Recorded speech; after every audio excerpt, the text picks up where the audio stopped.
नमस्कार दोस्तों, मैं हूं आपका दोस्त अविनाश और स्वागत है आपका आपके अपने YouTube channel the quick library में। और आज शुरू करते हैं एक बहुत ही famous book, the richest man in Babylon, और हिंदी में इसी किताब का नाम है बेबीलोन का सबसे अमीर आदमी। तो ये किताब दुनिया की मोस्ट फेमस बुक्स में से एक है और मस्ट रीड कैटेगरी में ये बुक हमेशा शुमार रहती है। फाइनेंशियल एडवाइजर्स और मोटिवेशनल कोचेस तो इस बुक को पढ़ने के लिए हमेशा रिकमेंड करते ही रहते हैं। तो ये किताब 1926 में जॉर्ज एस क्लासन ने लिखी थी और खासकर यूएस में ये किताब बहुत ही ज़्यादा पढ़ी जाती है, क्योंकि यहाँ इस किताब को एक classical personal financial and wealth management advice के तौर पर देखते हैं। और इसी किताब की आदतें बच्चों को भी बताई जाती हैं और दुनिया के नामी बिजनेसमैन, चाहे वो वॉरेन बुफे हों या फिर शार्क टैंक के शार्क्स, वो सभी लोग अमीर बनने के लिए इसी बुक की लर्निंग्स की ही एडवाइस देते हैं, क्योंकि पैसा कमाने के रूल्स आज भी वही हैं जो 6000 साल पहले बेबीलोन के अमीर लोगों के पास थे। तो अब और ज़्यादा इस बुक के इंट्रोडक्शन में ना जाते हुए शुरू करते हैं इसके पहले चैप्टर को, जो है अमीर बनने की सोच। बंजीर बेबीलोन में रथों को बनाने का कारीगर है और इस समय वो अपने घर के अहाते की दीवार पर उदास बैठा है। वो अपने खस्ताहाल घर और आंगन को उदासी से देख रहा है और उसी आंगन में एक रथ अधूरा पड़ा है। बंजीर की पत्नी बार बार घर के बाहरी दरवाजे पर आकर झांक कर जा रही थी और अपनी पत्नी के देखने के अंदाज से वो समझ गया कि घर में खाने को कुछ भी नहीं है और इसलिए उसे जल्दी से रथ को पूरा कर लेना चाहिए। वो जानता था कि इस समय उसे हाथ पर हाथ धरकर बैठने के बजाय हथौड़ा चलाना चाहिए, कुल्हाड़ी से काट छांट करनी चाहिए, पॉलिश और पेंट करना चाहिए, पहियों के रिम पर चमड़ा चढ़ा देना चाहिए और रथ को ग्राहक तक पहुंचाना चाहिए ताकि उस अमीर ग्राहक से पैसे मिल सकें। खैर, पर यह सब जानने के बाद भी मजबूत और ताकतवर बदन वाला बंजीर दीवार पर अलसाई अंदाज में बैठा रहा। उसका दिमाग बहुत ही धीमी रफ्तार से काम कर रहा था, क्योंकि कुछ समय से उसके मन में एक ऐसी उलझन थी जिसका जवाब उसे नहीं मिल पा रहा था। यूफ्रेटिस नदी की इस घाटी में सूरज आमतौर पर आग बरसाता था और आज भी यह बेदर्दी से शोले ही बरसा रहा था। इस वजह से बंजीर की भौं पर पसीने के मोती छलछलाए थे और वहीं से दूर उसे सम्राट के महल की बाहरी ऊंची दीवारें दिखाई दे रही थीं। पास में नीले आसमान को छूती मंदिर की मीनार थी। इतनी भव्यता की छाया में उसका छोटा सा घर था। उसके आसपास कई और लोगों के घर भी थे जिनकी हालत उसके घर से भी ज्यादा खराब थी। बेबीलोन का यही माहौल था। यहां भव्यता और मलिनता साथ साथ रहती थी। यहां अपार दौलत और बेहद गरीबी पास पास रहती थी। अमीर और गरीब दोनों तरह के लोग शहर की मजबूत दीवारों के अंदर बिना किसी योजना या व्यवस्था के रहा करते थे। बंजीर के पीछे अमीरों के रथ शोर कर रहे थे ताकि जूते पहने व्यापारी और नंगे पैर चल रहे भिखारी रास्ते से हट जाएं। खैर, जब पानी लाने वाले गुलाम सड़क पर नजर आते थे तो उन्हें रास्ता देने के लिए अमीरों के रथ नालियों की तरफ हट जाते थे। वो ऐसा इसलिए करते थे क्योंकि ये गुलाम सम्राट का काम कर रहे थे और इन सब की पीठों पर पानी की भारी मशकें लदी हुई थीं जो हैंगिंग गार्डन्स में डालने के लिए ले जाई जा रही थी। बंजीर अपनी समस्या पर सोच विचार करने में इतना खोया हुआ था कि उसने व्यस्त शहर के शोर को ना तो सुना और ना ही उसकी तरफ ध्यान दिया। उसका ध्यान तभी टूटा जब उसे एक जानी पहचानी बाजे की ताने सुनाई दी। उसने पलट कर देखा कि उसका सबसे पक्का दोस्त कोबी पास में खड़ा था। कोबी एक संगीतकार था और इस वक्त उसका संवेदनशील चेहरा मुस्कुरा रहा था। कोबी ने झुककर सलाम करते हुए कहा, देवता आप पर मेहरबान हो मेरे अच्छे दोस्त, लेकिन ऐसा लगता है कि देवता आप पर पहले ही इतने मेहरबान हो चुके हैं कि आपको मेहनत करने की अब कोई जरूरत ही नहीं है।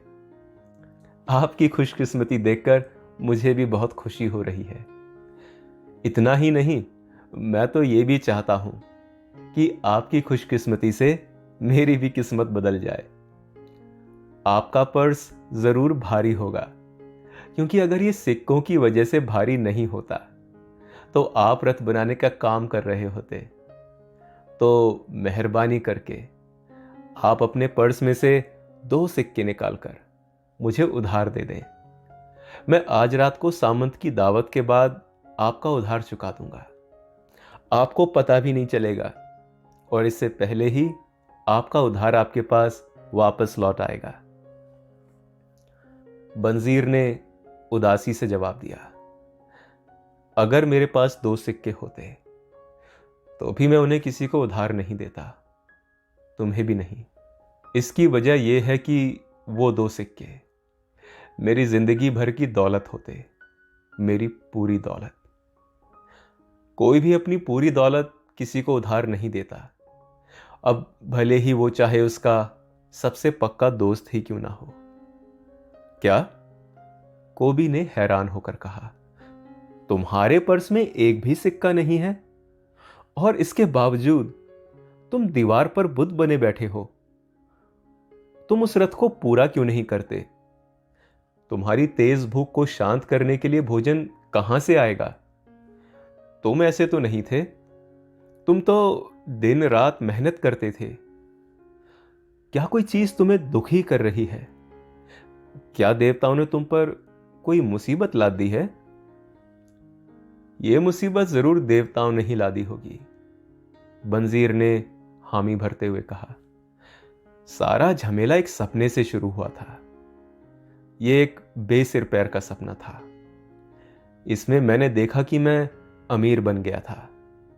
मेरी बेल्ट से खनकते सिक्कों से भरा पर्स लटक रहा था और भिखारियों की तरफ मैं लापरवाही से सिक्के उछालता जा रहा था। मैं चांदी के सिक्कों से अपनी पत्नी के लिए कपड़े और अपने लिए मनचाही चीजें खरीद रहा था। मेरे पास सोने के सिक्के भी थे, इसलिए मैं भविष्य को लेकर आश्वस्त था और मुझे चांदी के सिक्के खर्च करने में कोई डर भी नहीं लग रहा था। मैं बहुत ही संतुष्ट और सुखी महसूस कर रहा था। मुझे देखकर तुम ये नहीं कह सकते थे कि मैं तुम्हारा वही मेहनती दोस्त हूं। यहां तक कि तुम मेरी पत्नी को भी नहीं पहचान सकते थे, क्योंकि उसकी खुशी से दमकते चेहरे पर झुर्रियों का नामो निशान नहीं था। वो एक बार फिर से उतनी ही सुंदर और खुश मिजाज लग रही थी जितना हमारी शादी के समय लगती थी। इस पर कोबी ने कहा, सचमुच सपना तो बहुत बढ़िया था, पर इतने अच्छे सपने की वजह से तुम दुखी होकर दीवार पर क्यों बैठे हो? हां, क्योंकि जागने पर मैंने देखा कि मेरा पर्स खाली था। मेरे अंदर विद्रोह की भावना सुलगने लगी। आओ, हम इस बारे में विस्तार से बातें करें, क्योंकि जैसा समुद्री यात्री कहते हैं कि हम एक ही नाव में सवार हैं। देखो, बचपन में हम दोनों ने धर्म गुरुओं से एक ही साथ शिक्षा हासिल की और किशोरावस्था में हमने साथ साथ मौज मस्ती की। बड़े होने पर साथ साथ हम दोनों गहरे मित्र बन गए और हम संतुष्ट लोगों की तरह ही रहते हैं। दिन रात मेहनत करने और अपनी पूरी कमाई खर्च करने के बावजूद हम संतुष्ट रहे हैं। इतने सालों में हमने बहुत पैसा कमाया है, पर हमें कभी भी दौलत की खुशी का जरा भी एहसास नहीं हुआ और इसके लिए हमें सपनों का सहारा लेना पड़ता है। अब मेरे मन में यह विचार आता है कि क्या हम गूंगी भेड़ों के जितने मूर्ख हैं? हम दुनिया के सबसे अमीर शहर में रहते हैं। यात्री कहते हैं कि इतनी दौलत दुनिया में कहीं और नहीं है। हमारे आसपास बेशुमार दौलत बिखरी पड़ी है, पर हमारे पास कुछ भी नहीं है। मेरे दोस्त, आधी जिंदगी कड़ी मेहनत करने के बाद भी तुम्हारा पर्स खाली है और तुम मुझसे कहते हो, मेहरबानी करके आप अपने पर्स में से 2 सिक्के निकालकर मुझे उधार दे दें। मैं आज रात को सामंत की दावत के बाद उधार चुका दूंगा। और इसका मैं क्या जवाब देता हूं? क्या मैं ये कहता हूं कि ये लो, ये रहा मेरा पर्स, इसमें से जितने सिक्के चाहो खुशी खुशी निकाल लो? नहीं, इसके बजाय मैं ये कहता हूं कि मेरा पर्स भी तुम्हारे पर्स की ही तरह खाली है। आखिर इसकी क्या वजह है? हमारे पास धन टिकता क्यों नहीं है? हम संपत्ति जोड़ क्यों नहीं पाते हैं? हम इतना ही क्यों कमा पाते हैं ताकि हम जिंदा रहें और हमारे खाने और कपड़ों की मूलभूत जरूरतें ही पूरी हो सकें? बंजीर ने कहा, और इसके भी बारे में सोचो कि हमारे बेटे भी हमारे ही तरीकों पर चल रहे हैं, तो क्या वो और उनके बच्चे भी इस सोने की नगरी में हमारी ही तरह गरीब रहेंगे? क्या उन्हें भी बकरी के दूध और दलिए से ही पेट भरना होगा?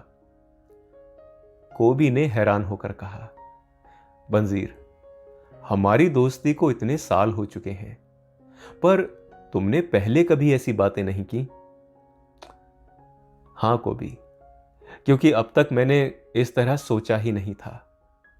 सुबह होते ही मैं अपने काम में जुट जाता था और अंधेरा होने तक जुटा रहता था। मैंने अपनी मेहनत से दुनिया के सबसे शानदार रथ तैयार किए। मुझे आशा थी कि मेरे बेहतरीन काम को देखकर देवता किसी दिन जरूर खुश होंगे और मुझे अमीर बनने का आशीर्वाद देंगे, पर देवताओं ने कभी भी ऐसा नहीं किया और मुझे भी अब यह एहसास हो चुका है कि वो ऐसा कभी करेंगे भी नहीं। इसलिए मेरा दिल उदास है। मैं अमीर बनना चाहता हूं। मैं चाहता हूं कि मेरे भी पास जमीन हो, मवेशी हो, सुंदर कपड़े हों और सिक्कों से भरा हुआ एक पर्स हो। इन चीजों को पाने के लिए मैं डटकर मेहनत करने को भी तैयार हूं और इन चीजों को पाने के लिए मैं अपनी पूरी योग्यता और क्षमता से मेहनत करता भी हूं। पर मैं ये भी चाहता हूं कि मेरी कड़ी मेहनत का मुझे सही पुरस्कार मिले। मैं एक बार फिर तुमसे पूछता हूं, आखिर बात क्या है? दुनिया में इतनी सारी अच्छी चीजें हैं, पर वो हमें क्यों नहीं मिलती? हमारे पास इतना पैसा क्यों नहीं है कि हम अपनी मनचाही चीजें खरीद सकें? कोबी ने जवाब दिया, काश मुझे इस सवाल का जवाब पता होता। मैं भी उतना ही असंतुष्ट हूं जितने कि तुम। संगीत बजाकर मैं जितना भी कमाता हूं, फौरन खर्च हो जाता है। मेरे परिवार को भूखों मरने की नौबत ना आए, इसलिए मुझे अक्सर इसकी योजना बनानी पड़ती है। मेरे दिल में एक प्रबल इच्छा बहुत समय से है कि मैं एक ऐसा वाद्य यंत्र खरीदना चाहता हूं जिससे कि मैं अपने मन में तैर रही संगीत की धुनों को सचमुच बाहर निकाल सकूं। और ऐसा वाद्य यंत्र खरीदने के बाद मैं इतना बेहतरीन संगीत बजा सकता हूं जो सम्राट ने कभी सुना नहीं होगा। बंजीर ने कहा, इस तरह का वाद्य यंत्र तुम्हारे पास होना ही चाहिए। बेबीलोन में तुमसे ज्यादा मधुर संगीत कोई नहीं बजा सकता है। ना सिर्फ सम्राट बल्कि देवता भी खुश होंगे। पर तुम उसे खरीदोगे कैसे? हम दोनों तो सम्राट के गुलामों के जितने गरीब हैं। वो घंटी की आवाज सुन रहे हो? वो देखो, सम्राट के गुलाम आ गए। उसने पसीना पसीना हो रहे अधनंगे भिश्तियों को देखा जो नदी से पानी ला रहे थे और संकरी सड़क पर बोझ लाद कर चल रहे थे। 5 गुलाम एक साथ चल रहे थे और हर एक की पीठ पर पानी से भारी मश्क का बोझ लदा था। जो आदमी सबसे आगे चल रहा है उसका शरीर कितना सुगठित है। कोबी ने सबसे आगे घंटी लेकर चलने वाले व्यक्ति की तरफ इशारा किया जिसकी पीठ पर मश्क नहीं थी। साफ नजर आता है कि वो अपने देश में प्रतिष्ठित आदमी रहा होगा। बंजीर ने सहमत होते हुए कहा, इन गुलामों में ज्यादातर लोग हमारी तरह ही हैं।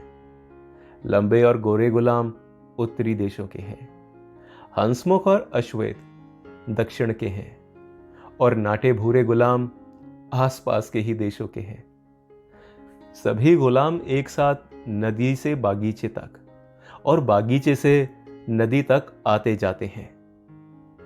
ये लोग दिन भर साल भर यही काम करते हैं। उनके जीवन में सुख नहीं है और ना ही सुख मिलने की जरा भी आशा है। वो भूसे के बिस्तर पर सोते हैं, घटिया अनाज का दलिया खाते हैं। बेचारे गुलामों पर तरस आता है। कोबी, मुझे भी उन पर तरस आता है, पर तुम्हारी बातों से मैं समझ गया हूं कि हमारी हालत भी उन्हीं के जैसी है। हालांकि मैं पहले खुद को आजाद मानता था, पर सच ये है कोबी, हालांकि ये विचार सुखद नहीं है। हम ये नहीं चाहेंगे कि हम भी हर दिन हर साल गुलामों जैसी जिंदगी जिए। काम करना और बस काम करना, और इसके बाद कोई भी प्रगति, कोई तरक्की ना होना। कोबी ने पूछा, क्या हम ये पता नहीं लगा सकते कि अमीर लोग अमीर बनते कैसे हैं? इसके बाद शायद हम भी उसी तरीके पर चलकर अमीर बन सकते हैं। अगर कोई आदमी दौलत का रहस्य जानता हो और वो हमें बता दे तो शायद हम भी उस राज को सीख सकते हैं। बंजीर ने सोचते हुए जवाब दिया। कोबी ने सुझाव दिया, आज ही मुझे अपना पुराना दोस्त अरकाद दिखा था। वो अपने सुनहरे रथ पर सवार था। उसने मुझे देखकर अनदेखा नहीं किया जिस तरह बाकी अमीर लोग करते हैं। इसके बजाय उसने अपना हाथ मेरी तरफ हिलाया ताकि सब लोग ये देख लें कि वो संगीतकार कोबी का मुस्कुराकर अभिवादन कर रहा है। बंजीर ने कहा, लोग कहते हैं कि अरकाद बेबीलोन का सबसे अमीर आदमी है। कोबी ने जवाब दिया, इतना अमीर कि सम्राट भी खजाने के लिए समय समय पर उसकी मदद लेता रहता है। बंजीर बीच में ही बोल पड़ा, इतना अमीर? अगर वो मुझे कहीं रात के अंधेरे में मिल जाए तो मुझे डर है कि मेरा हाथ उसके मोटे पर्स पर चला जाएगा। कोबी ने झड़कते हुए कहा, बकवास। इंसान की दौलत उसके पर्स में नहीं होती। अगर पर्स में लगातार धन ना आए तो मोटे से मोटा पर्स भी जल्दी ही खाली हो जाएगा। अरकाद की आमदनी इतनी ज्यादा है कि वो कितना ही दिल खोलकर खर्च करे, उसका पर्स हमेशा भरा रहता है। आमदनी ही तो सबसे बड़ी बात है, बंजीर बोला। मैं चाहता हूं कि मेरे पर्स में भी आमदनी आती रहे, भले ही मैं दीवार पर बैठा रहूं या दूर देशों की यात्रा करने चला जाऊं, अरकाद को मालूम होगा कि आमदनी कैसे बढ़ाई जा सकती है। तुम्हें क्या लगता है कि वो मेरे जैसे मंदबुद्धि आदमी को ये बात साफ साफ समझा सकता है? कोबी ने कहा, मैंने सुना है कि उसने अपने पुत्र नोमाजीर को यह ज्ञान दिया था और इसके बाद नोमाजीर निनेवा गया और अपने पिता की मदद के बिना ही बहुत अमीर बन गया। कोबी, तुमने तो एक बहुत बेहतरीन विचार दिया है। बंजीर की आंखों में एक नई रोशनी चमकने लगी। अच्छे मित्र की समझदारी भरी सलाह मुफ्त में मिलती है और अरकाद हमेशा हमारा मित्र रहा है। इस बात से कोई फर्क नहीं पड़ता है कि हमारे पर्स खाली हैं।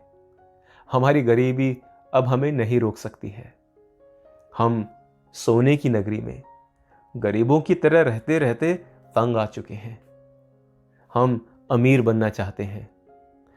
आओ चलो अरकाद के पास चलकर उससे ये सीखें कि हम अपनी आमदनी और दौलत को कैसे बढ़ा सकते हैं। तुमने तो मेरे दिल की बात कह दी। तुम्हारी बातों से मेरे मन में एक नया विचार आया है। अब मैं ये समझ गया हूं कि हम कभी अमीर क्यों नहीं बन पाए। सच तो ये है कि आज से पहले हमने कभी अमीर बनना ही नहीं चाहा। तुम्हारा लक्ष्य यह था कि तुम बेबीलोन के सबसे मजबूत रथ बनाओ और तुम उस लगन से उस दिशा में मेहनत करते रहे।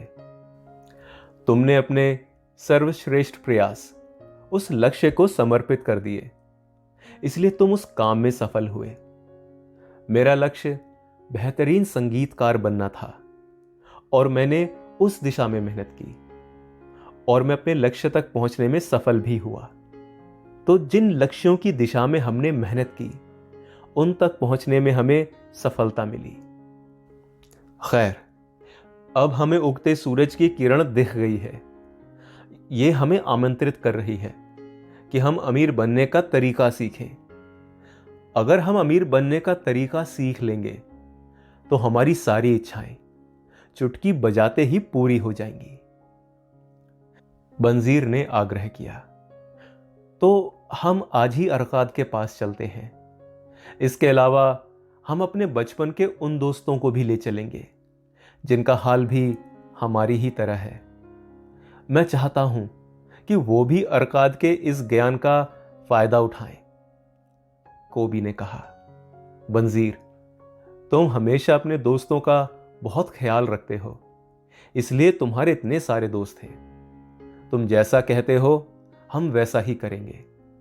हम आज ही चलेंगे और अपने बचपन के मित्रों को भी साथ ले चलेंगे। और अब दूसरा चैप्टर, बेबीलोन का सबसे अमीर आदमी। और वैसे सही मायनों में यह किताब यहां से शुरू होती है। तो प्राचीन बेबीलोन में कभी अरकाद नाम का बहुत ही अमीर आदमी रहता था। उसकी अपार दौलत के चर्चे दूर दूर तक फैले थे और इसके अलावा उसकी उदारता भी बहुत मशहूर थी। वो दिल खोलकर दान देता था और परोपकार के काम करता था। वो अपने परिवार के प्रति भी उदार था और खुले हाथ से खर्च करता था। फिर भी हर साल वो जितना खर्च करता था उसकी दौलत उससे ज्यादा तेजी से बढ़ जाती थी। अब उसके बचपन के कुछ दोस्तों ने एक दिन उसके पास आकर कहा, अरकाद, तुम हम सबसे ज्यादा खुशकिस्मत हो। तुम बेबीलोन के सबसे अमीर आदमी बन गए हो, जबकि हम मुश्किल से अपना गुजारा कर पा रहे हैं। तुम बेहतरीन कपड़े पहन सकते हो और बेहतरीन भोजन का आनंद ले सकते हो, जबकि हमारा तो ये हाल है कि अगर हमारे परिवार को भरपेट भोजन और तन ढकने को कपड़े मिल जाएं, तो हमारी खुशी का ठिकाना नहीं रहता है। पर कभी हम सब एक जैसे ही थे। हमें एक ही अध्यापक ने पढ़ाया है। हम एक ही साथ खेले हैं। पढ़ाई या खेल में तुम हमसे आगे तो नहीं थे, और इसके बाद भी कई साल तक तुम्हारी हालत हमसे बेहतर नहीं थी। जहां तक हम जानते हैं, तुमने हमसे ज्यादा कड़ी मेहनत भी नहीं की है। फिर ऐसा क्यों है कि किस्मत तुम पर ज्यादा मेहरबान हो गई और उसने तुम्हें जिंदगी की सारी खुशियां दे दी, जबकि उसने हमें नजरअंदाज कर दिया। हालांकि हम भी तुम्हारे ही जितने हकदार थे। इस पर अरकाद ने कहा, अगर तुम लोगों को पैसे की दिक्कत आ रही है तो इसकी वजह यह है कि या तो तुम दौलत इकट्ठी करने के नियमों को जान नहीं पाए हो, या फिर तुम उनका पालन नहीं करते हो। किस्मत एक ऐसी दुष्ट देवी है जो किसी का भी पूरी जिंदगी भला नहीं करती है, और जिस पर भी ये बिना मेहनत के धन की बरसात कर देती है, वो हमेशा लगभग बर्बाद ही हो जाता है।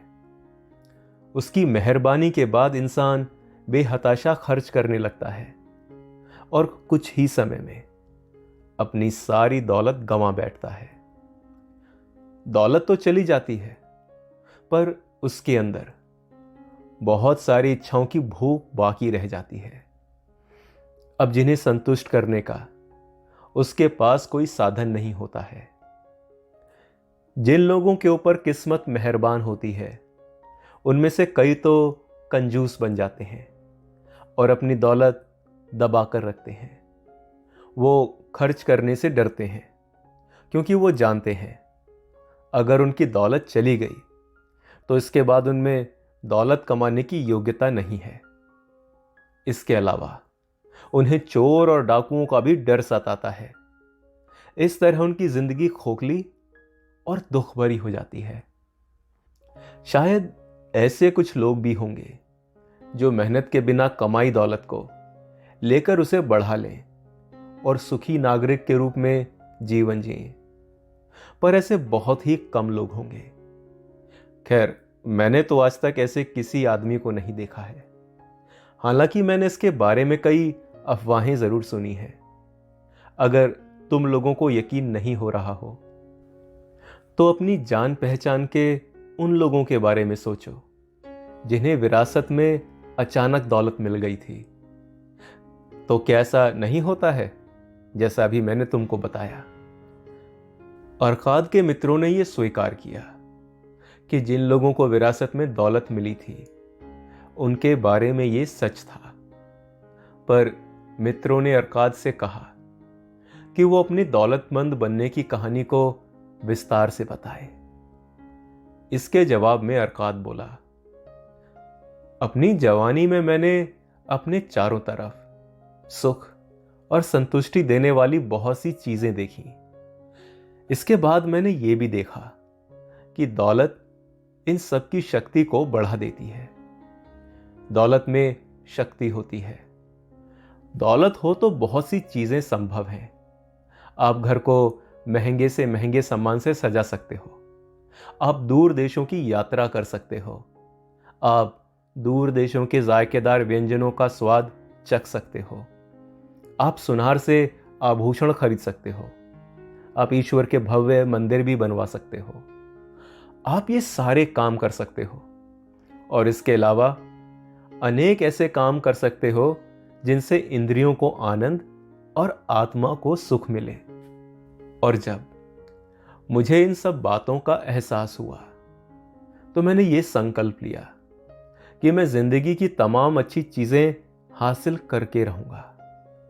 मैं उन लोगों के जैसा नहीं बनूंगा जो दूर खड़े रहते हैं और सुखी लोगों से ईर्ष्या करते हैं।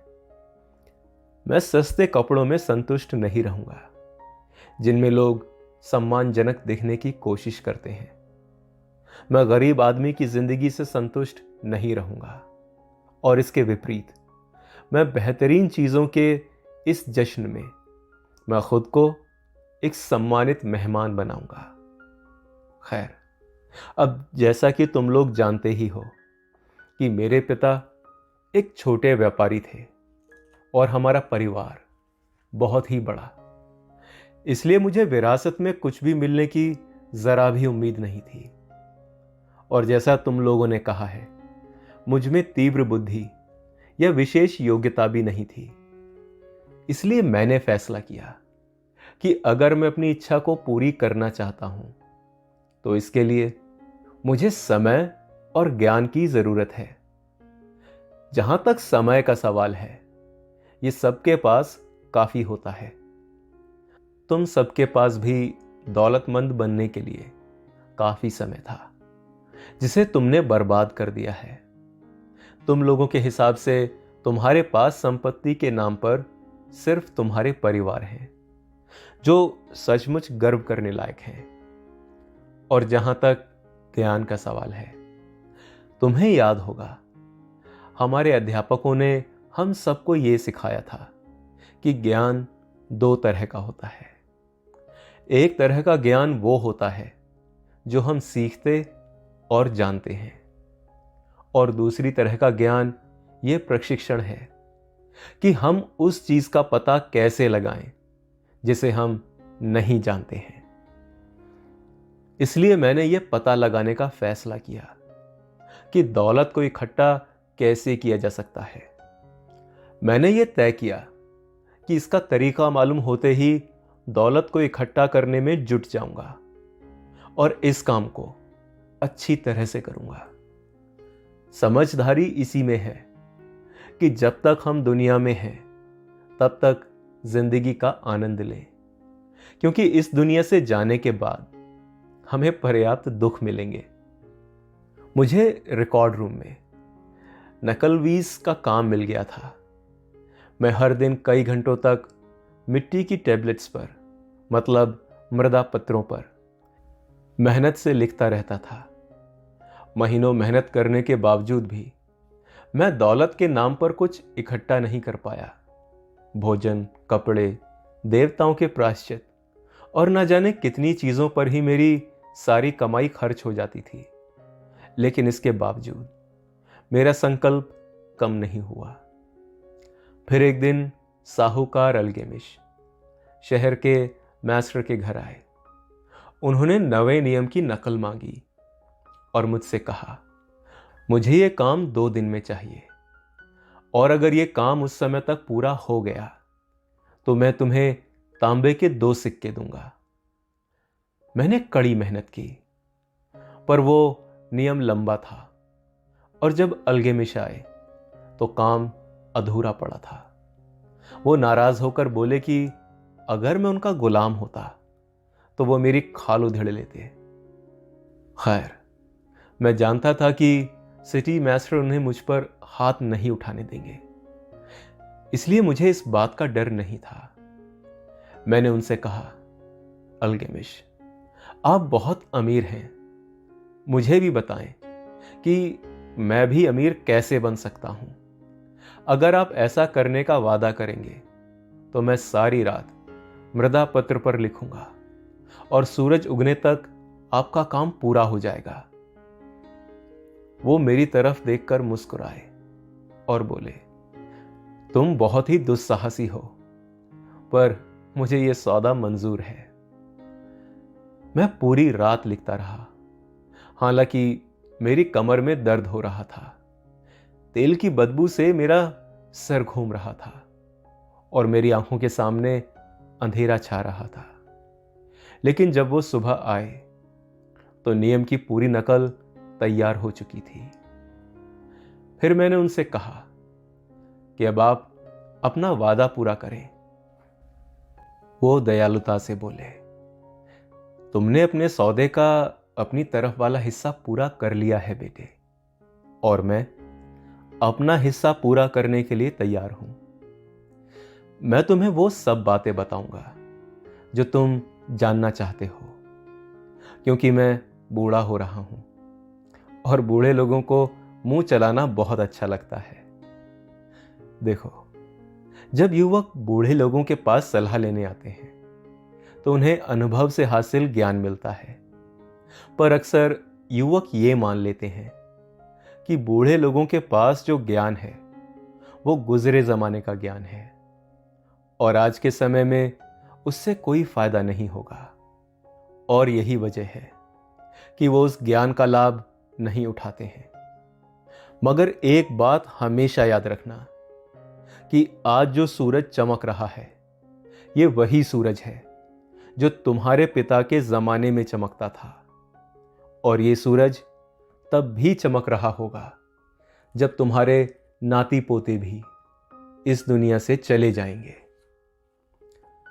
उन्होंने आगे कहा, युवाओं के विचार उन धूमकेतुओं की तरह होते हैं जो अक्सर आसमान को चमकदार बना देते हैं, जबकि बुढ़ापे का ज्ञान सितारों की तरह होता है जिनकी चमक में कोई फर्क नहीं आता। इसलिए समुद्री यात्रा करने वाले लोग सितारों के आधार पर अपनी दिशा निर्धारित करते हैं, धूमकेतुओं के आधार पर नहीं। मेरी बताई हुई इन बातों को अच्छे से गांठ बांध लो, क्योंकि अगर तुम मेरी बातों में छिपी सच्चाई को नहीं समझ पाओगे तो तुम्हें लगेगा कि तुम्हारी रात भर की मेहनत बेकार चली गई।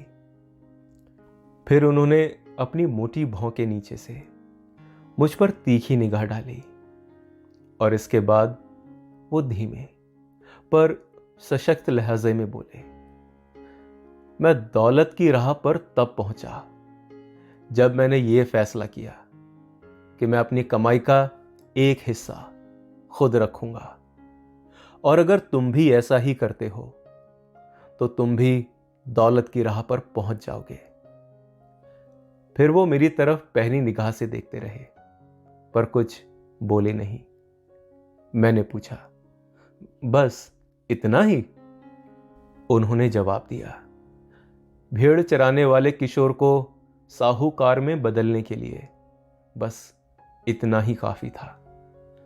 मैंने पूछा, पर मैं जितना कमाता हूं वो सब तो मैं रखता ही हूं, क्या ये सच नहीं है?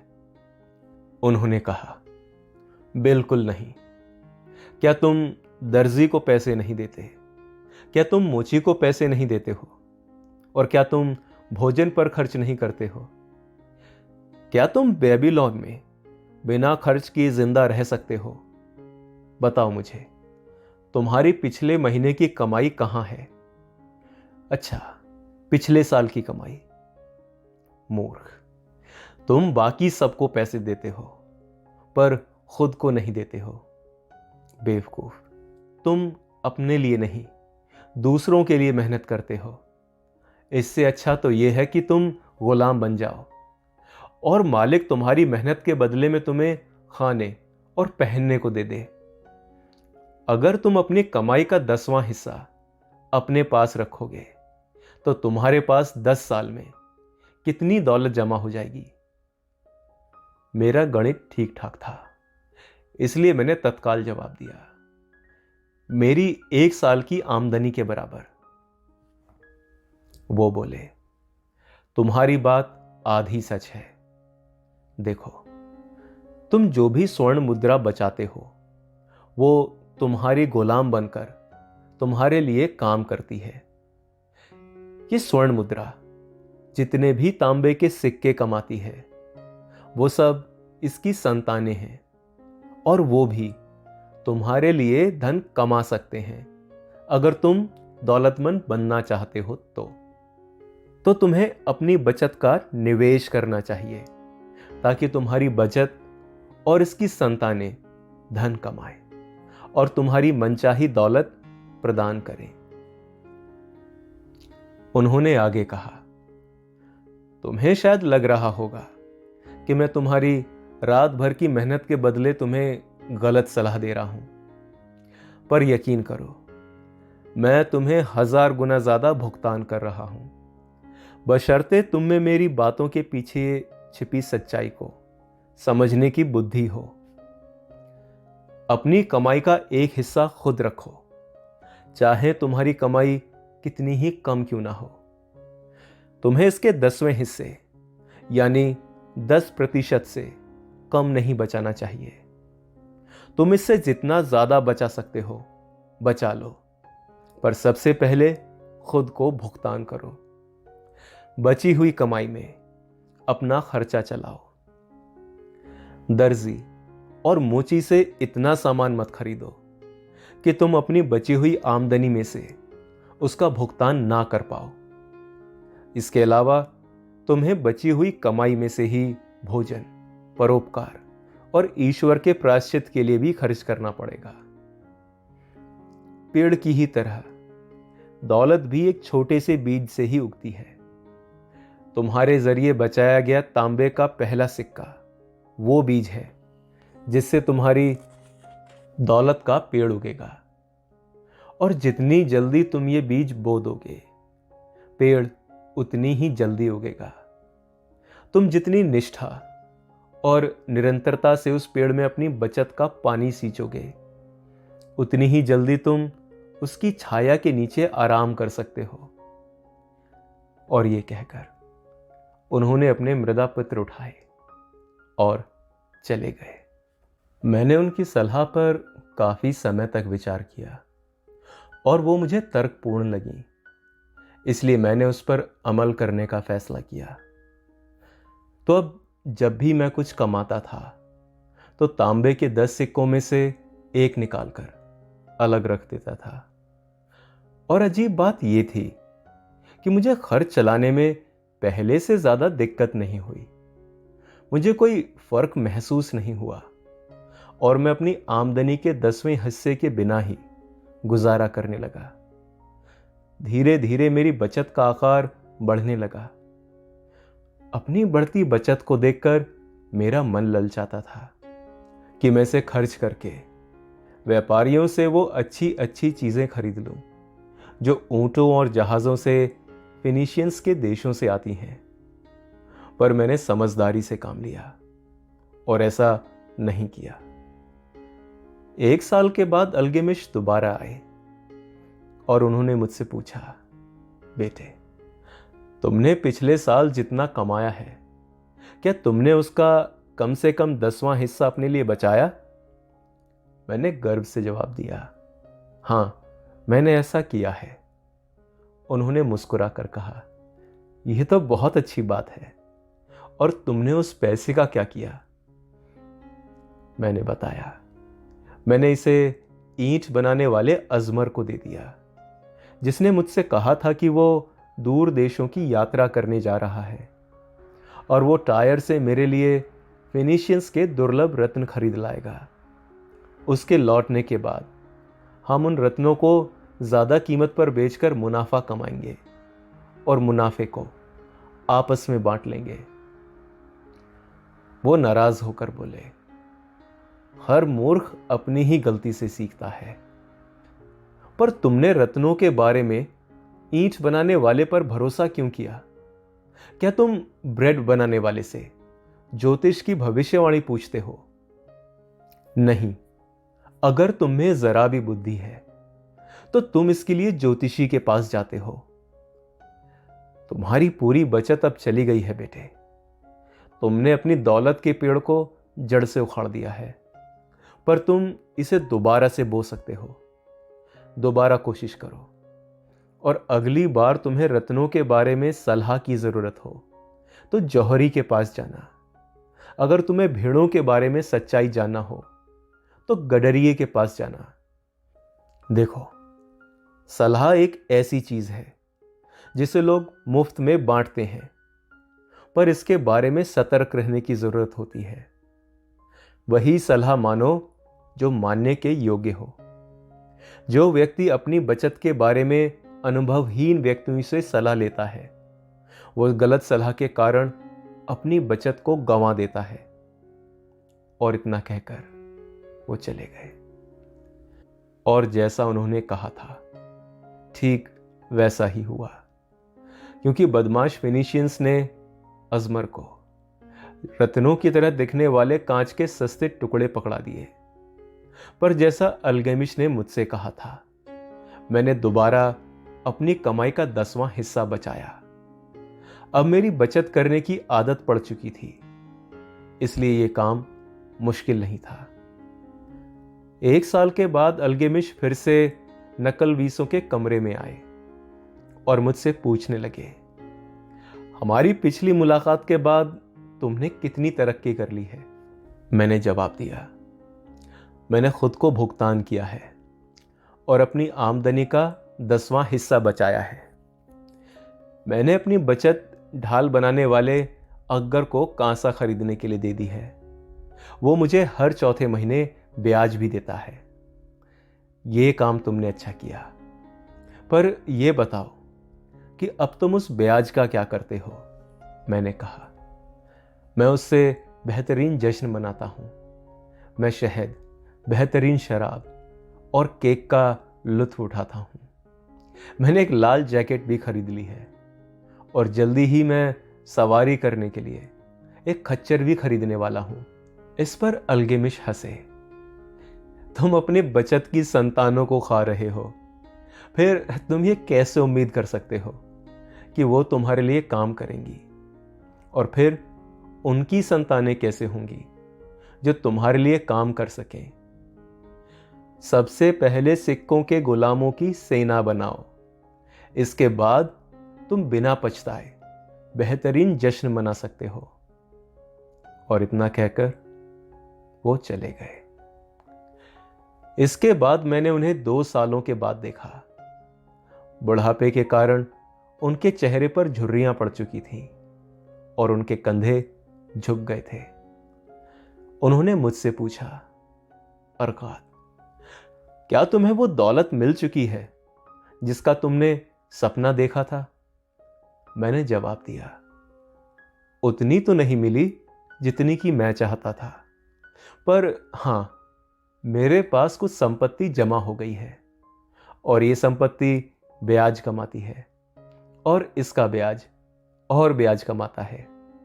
और क्या तुम अब भी ईंट बनाने वालों से सलाह लेते हो? मैंने जवाब में कहा, ईंटों के बारे में वो अच्छी सलाह देते हैं। यह सुनकर वो बोले, अरकाद, तुमने मेरे सबक अच्छी तरह से सीख लिए हैं। पहले तो तुमने ये सीखा कि अपनी आमदनी से कम में अपना खर्च कैसे चलाया जाए। फिर तुमने उन लोगों से सलाह लेना सीखा जो उस क्षेत्र का अनुभव और ज्ञान रखते हों। और अंत में तुमने ये सीखा कि धन से अपने लिए काम कैसे करवाया जाता है। तो तुमने ये सीख लिया है कि धन को हासिल किया कैसे जाता है और इसको अपने पास कैसे रखा जाता है और इसका प्रयोग कैसे किया जाता है। इसलिए अब तुम जिम्मेदारी का पद संभालने के लायक हो चुके हो। देखो, मैं अब बूढ़ा हो रहा हूं और मेरे पुत्र हमेशा खर्च करने की योजनाएं बनाते रहते हैं और कमाने के बारे में जरा भी नहीं सोचते। मेरी जायदाद बहुत फैली हुई है और मैं उसे संभाल नहीं पा रहा हूं क्योंकि अब मैं बूढ़ा हो चुका हूं। अगर तुम निप पर जाकर मेरी जायदाद संभाल लो तो मैं तुम्हें अपना पार्टनर बना लूंगा। और इस तरह मैंने निप पर जाकर उनकी जायदाद संभाल ली जो काफी बड़ी थी, पर क्योंकि मुझ में प्रबल महत्वाकांक्षा थी और मैंने दौलत संभालने के लिए 3 नियमों में निपुणता हासिल कर ली थी, इसलिए मैंने उनकी जायदाद के लाभ को बहुत बढ़ा लिया। और उसका परिणाम यह हुआ कि मेरे पास काफी पैसा आ गया। और जब अल्गेमिश इस दुनिया से चले गए तो मुझे उनकी वसीयत के मुताबिक उनकी जायदाद का कुछ हिस्सा भी मिल गया। अब अरकाद ने जब अपनी कहानी खत्म की तो उसके एक मित्र ने कहा, तब तो तुम सच में बहुत खुशकिस्मत थे कि अल्गेमिश ने तुम्हें अपना वारिस बनाया। नहीं मेरे दोस्त, मैं सिर्फ इस मामले में खुशकिस्मत था कि उनसे मिलने से पहले मेरे मन में दौलतमंद बनने की इच्छा थी। क्या मैंने 4 साल तक अपनी आमदनी का 10वां हिस्सा बचाकर यह साबित नहीं किया था कि मुझ में अपने लक्ष्य तक पहुंचने की लगन थी? क्या आप उस सफल मछुआरे को खुशकिस्मत कहेंगे जिसने बरसों तक अपनी मेहनत से मछलियों की आदतों को समझा ताकि वो हर बदलती हवा के साथ उन पर अपना जाल फेंक सके? अवसर एक घमंडी देवता है जो उन लोगों पर समय बर्बाद नहीं करता जो अभी तैयार ना हो। एक और मित्र बोला, आप में इतनी दृढ़ इच्छा शक्ति थी कि आप पहले साल की बचत डूबने के बाद भी ये काम करते रहे। इस मामले में आप असाधारण हैं। अरकाद ने कहा, इच्छा शक्ति? बकवास। क्या तुम्हें लगता है कि इच्छा शक्ति मनुष्य को वो बोझ उठाने की शक्ति दे सकती है जिसे ऊंट नहीं उठा सकता? क्या इच्छा शक्ति मनुष्य को वो भरी बैलगाड़ी खींचने की ताकत दे सकती है जिसे बैल नहीं हिला सकता? इच्छा शक्ति और कुछ नहीं, बल्कि वो काम करने का दृढ़ संकल्प है जिसे पूरा करने का आपने फैसला किया है। अगर मैंने कोई काम करने का फैसला किया है तो चाहे वो कितना ही छोटा क्यों ना हो, मैं उसे पूरा जरूर करता हूं। वरना मुझ में महत्वपूर्ण काम करने के लिए आत्मविश्वास कैसे आएगा? अगर मैं खुद से ये कहूं कि शहर जाने वाले पुल को पार करते समय मैं 100 दिन तक हर दिन सड़क से एक कंकड़ उठाकर नदी में डालूंगा, तो मैं ऐसा हर दिन करूंगा। और अगर 7वें दिन पुल पार करते समय मैं कंकड़ डालना भूल जाऊं, तो मैं लौटकर ये नहीं कहूंगा कि कल मैं 2 कंकड़ डाल दूंगा, इससे कोई फर्क नहीं पड़ेगा। नहीं, मैं दोबारा पुल तक जाऊंगा और कंकड़ डालूंगा। ना ही 20वें दिन में खुद से ये कहूंगा, अरकाद, ये क्या बेकार का काम है, हर दिन एक कंकड़ डालने से क्या फायदा होगा? इससे अच्छा तो यह है कि मुट्ठी भर कंकड़ उठाकर नदी में एक साथ डाल दो और इस झंझट को खत्म करो। नहीं, मैं ऐसा भी नहीं कहूंगा। जब मैं किसी काम को करने का फैसला करता हूं तो मैं उसे पूरा करके ही दम लेता हूं। इसलिए मैं इस बात का ध्यान रखता हूं कि मैं कठिन और अव्यावहारिक काम शुरू ना करूं, क्योंकि मुझे फुर्सत में रहना और आराम करना पसंद है। फिर एक और मित्र बोला, आपकी बातें तर्कपूर्ण हैं और अगर ये सच है तो ये काम बहुत आसान है। अगर सब लोग ऐसा ही करने लगे तो फिर दौलत इस हाथ से उस हाथ तक कैसे पहुंच पाएगी? अरकाद ने जवाब दिया, जहां भी मनुष्य श्रम करते हैं वहां दौलत बढ़ती है। अगर कोई अमीर आदमी एक नया महल बनाता है तो क्या उसका खर्च किया हुआ सारा पैसा गायब हो जाता है? नहीं, ईंट बनाने वाले को एक हिस्सा मिलता है, मजदूर को इसका एक हिस्सा मिलता है, कारीगर को इसका एक हिस्सा मिलता है, और जो भी उस महल को बनाने में मेहनत करता है उसे उस धन में से हिस्सा मिलता है। और जब महल बनकर तैयार हो जाता है तो क्या यह इसकी लागत जितना मूल्यवान नहीं होता? क्या महल बनाने के कारण उस भूमि का मूल्य नहीं बढ़ जाता जिस पर यह बना होता है? और क्या महल बनने के कारण इसके पास वाली भूमि की कीमत भी क्या बढ़ नहीं जाती है? दौलत जादुई तरीके से बढ़ती है। कोई भी व्यक्ति इसकी सीमा की भविष्यवाणी नहीं कर सकता। फिनिशियंस के समुद्री जहाज दूसरे देशों के व्यापार से जो धन कमा कर लाते हैं, क्या उस धन से उन्होंने वीरान समुद्री तटों पर बड़े शहर नहीं बना लिए हैं? एक और मित्र ने पूछा, तो फिर आप हमें अमीर बनने के लिए क्या करने की सलाह देते हैं?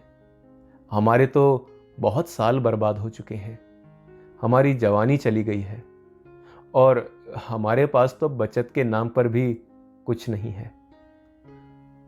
मैं सलाह देता हूं कि आप अल्गेमिश की समझदारी से सीख लें और खुद से कहें, मैं जितना कमाऊंगा उसका एक हिस्सा खुद रखूंगा। इस वाक्य को सुबह उठते समय दोहराएं, इसे दोपहर में दोहराएं, इसे रात में दोहराएं, इसे हर घंटे हर दिन दोहराते रहें। आप खुद से ये तब तक कहते रहें जब तक कि ये शब्द आसमान में आग के अक्षरों की तरह साफ साफ नजर ना आने लगे। अपने मन पर इस विचार की मोहर लगा लें, अपने मस्तिष्क में इस विचार को भर लें, फिर आमदनी का जितना हिस्सा तर्क संगत लगता हो उतना बचाएं। आपकी ये बचत आपकी आमदनी के 10वें हिस्से यानी 10% से कम नहीं होना चाहिए। फिर इस हिस्से को अलग रख दें और अगर जरूरी हो तो अपने बाकी खर्च कम कर दें। पर सबसे पहले 10वें हिस्से को अलग रख दें। जल्दी ही आप खुद को एक ऐसे खजाने का स्वामी पाएंगे जिस पर सिर्फ आपका हक होगा। इससे आपको बहुत सुख मिलेगा। जब आपका खजाना बढ़ेगा तो इससे आपको प्रेरणा मिलेगी। जिंदगी का एक नया आनंद आपको रोमांचित करेगा। फिर आप ज्यादा कमाने के लिए कोशिश करेंगे, क्योंकि आपकी आमदनी जितनी बढ़ेगी आपकी बचत भी उतनी ही बढ़ेगी। इसके बाद अपने खजाने से अपने लिए काम करवाना सीखें। इसे अपना गुलाम बनाएं। इसकी संतानों और इसकी संतानों की संतानों से अपने लिए काम करवाएं। भविष्य की आमदनी सुनिश्चित कर लें। बूढ़े लोगों को देखें और ये याद रखें कि किसी दिन आपकी गिनती भी इन्हीं लोगों में होगी।